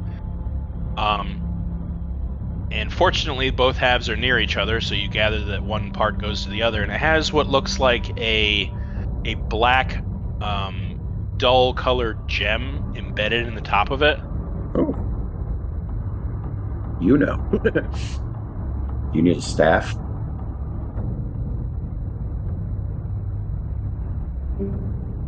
I mean, yeah. I'll take a staff. Does someone know? I'm gonna I'm gonna take the staff tentatively, and I'm gonna cast Identify on it before I commit to using it in a way just that to make sure it ain't cursed. makes me not possessed by demons. Sure. It is a rather weak enchantment. It is an Everlight spell enchanted on the gem, but as the staff is broken, the effect would not take place unless it was repaired. But it does serve if you just you speak the command word, you can activate the torch on top of it and light a 10-foot space in bright light and dim light in a 20-foot space. Can you repeat off to me again the amount of treasure that was amassed? Yes, it was 16 silver, 61 copper, 45 gold. 41 You don't find gold? any 45. Okay. You don't find any gems. You don't find any jewelry. You don't find any You don't find any other weapons other than the rapier. Right. Who has that, by the way? I do. You have that? I was given to me by Akir. Okay. As soon as you grasp it, your clothes sort of billow behind you, and a wind erupts around you, and you all see Sazeros's eyes glow with like a very, very, very, very faint sky blue glow, just for a brief moment, and then shoot me now. and then and then everything settles down. Sazaros, in your hand, you can feel this thing. It's got a thrumming vibration to it, and it doesn't. You immediately, your fingers clasp a little tighter around it. It just feels super good in your hands. Yeah. Is that a sword that's also a flute? Yes, it is. You won't know anything about it until identifies. check it out. But I'm looking at the picture, it's pretty easy to tell. Yeah, this is really cool and all, but can you make sure that, I'm not affected by a demon? Uses Identify. All right, I'm going to send Ken something, and he can explain it to you. I'm gonna roll my hit dice. Yeah, are we officially taking a short rest today? Besides all this identifying what's going on. Yeah, I think so. Okay. Yes.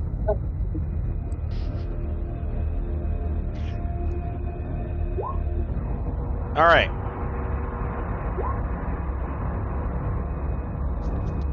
There you go.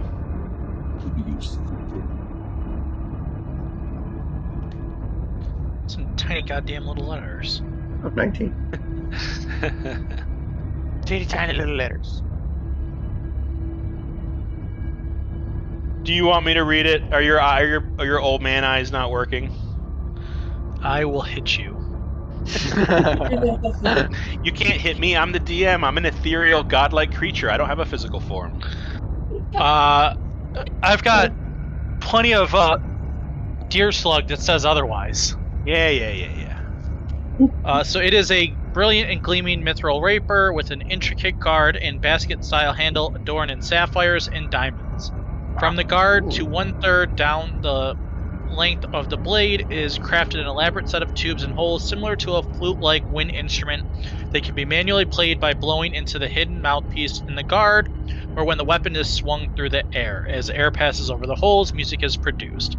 This weapon, created by a Second Age master craftsman and commissioned by a champion of Milo, the goddess of music and inspiration. During a time of great sadness and desperation, the champion used this legendary weapon to instill bravery and courage in his fellow adventurers in order to slay an evil entity and restore his home to prosperity and celebration.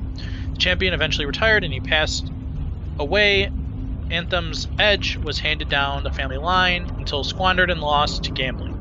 Ultimately, even the tail of this weapon vanished to time until now. So in its dormant state, you have a +1 bonus to attack and damage rolls made with this magic weapon. On a successful hit, the magic weapon deals an additional 1d6 radiant damage. If a bard is attuned to this weapon, 1 die of bardic inspiration granted will add an additional 1d4 to the roll. This weapon is also moon touched. It casts a dim light in a 10-foot radius when activated. Wow. Cool. And it's something you guys should know about legendary weapons, at least in my campaign, which is what this is. It is a legendary rapier. They are first encountered in a dormant state, but the more the longer you're attuned to it, and the more deeds that you do, deeds of heroism that you perform, the weapon wakes up more and more of its inner innate abilities become prevalent. And when that happens, I'll let you know, and I'll give you a little bit more of what this thing can do. Cool. If you could send that text to me as well, so that way I can incorporate it in my sheet. I will send you the picture. I'll do you one better. Very nice. You have to do heroic things, remember? Right. like shoot a bullet at point blank range? Yeah, you can't just shank people in the streets. Yeah. No murder hobo shit. Yeah. That would be bad. No at-gear stuff. It does require attunement. Right. Just keep that in mind. Obviously.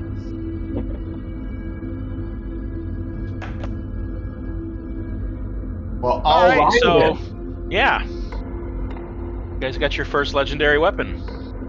Yay! Is this where we break?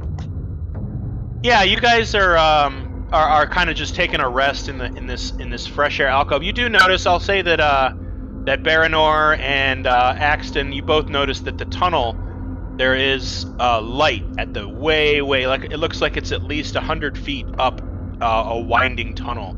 You do see daylight, so it looks like this is a path to fresh air, perhaps. And as you kind of sit in this alcove, catching your breath, figuring out what you're going to do next with the rest of your day, with this massive corpse of this dead bulette at your feet, we're going to go ahead and end the session there. Oh, right. Yeah! That was so awesome. That was amazing. That was a great way to start the year. Yes. It was a lot easier than I was expecting. Stop! Don't even say that. Don't give him ideas. How much total damage did we do to that thing? You did. It had 300 hit points. Oh, okay. Oh, wow. So that's 1/3 of what I thought it was going to be. Yeah, you had it as like an aspect of Tiamat level. Yeah, like 900 hit points. Jesus. Barry, I'll remember that when you guys fight that dragon. Yeah. thanks a lot, Great. Barry. That was a lot of fun. You guys did really well. Nobody died. I'm really happy that nobody died permanently because you guys do not have any diamonds. No, you're not. Nope. No, we don't. We'd have to find one. Yeah. But Big sapphire that I don't know if that would count. No, it has to be That- diamonds.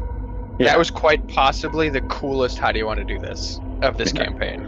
Yeah, Oh, At least, cool. for sure. at least that I've seen. I don't know what's happened before then, but that was pretty cool. Yeah, screw this. Yeah, you definitely earned that rapier for sure. I was just gonna give it to you, but you definitely earned that one. Oh, That was awesome. That was great. So, we're looking at the 29th on us reconvening. Welcome to 2022, everybody, and welcome back to the campaign. I'm really glad that you guys were all able to be here and we were able to celebrate the new year in this way. I've been fiending for my D&D fix, and I think you guys we showed up and got together, exactly the right time. So I just want to thank you guys for sticking with it and being a part of this again. Absolutely. Oh, yeah, that's great. So, think about what you guys want to do moving forward with your characters. You got 2 weeks. For those of you who haven't gotten back to me about my proclamation, you don't have to, but it helps me, process some feedback and play this game that makes it so that everybody has the best time possible. So just let me know at your I'll do it. convenience. Steph has been working hard. She just forgot for a little bit. No worries. No, there's no rush. It's cool. You guys are fine.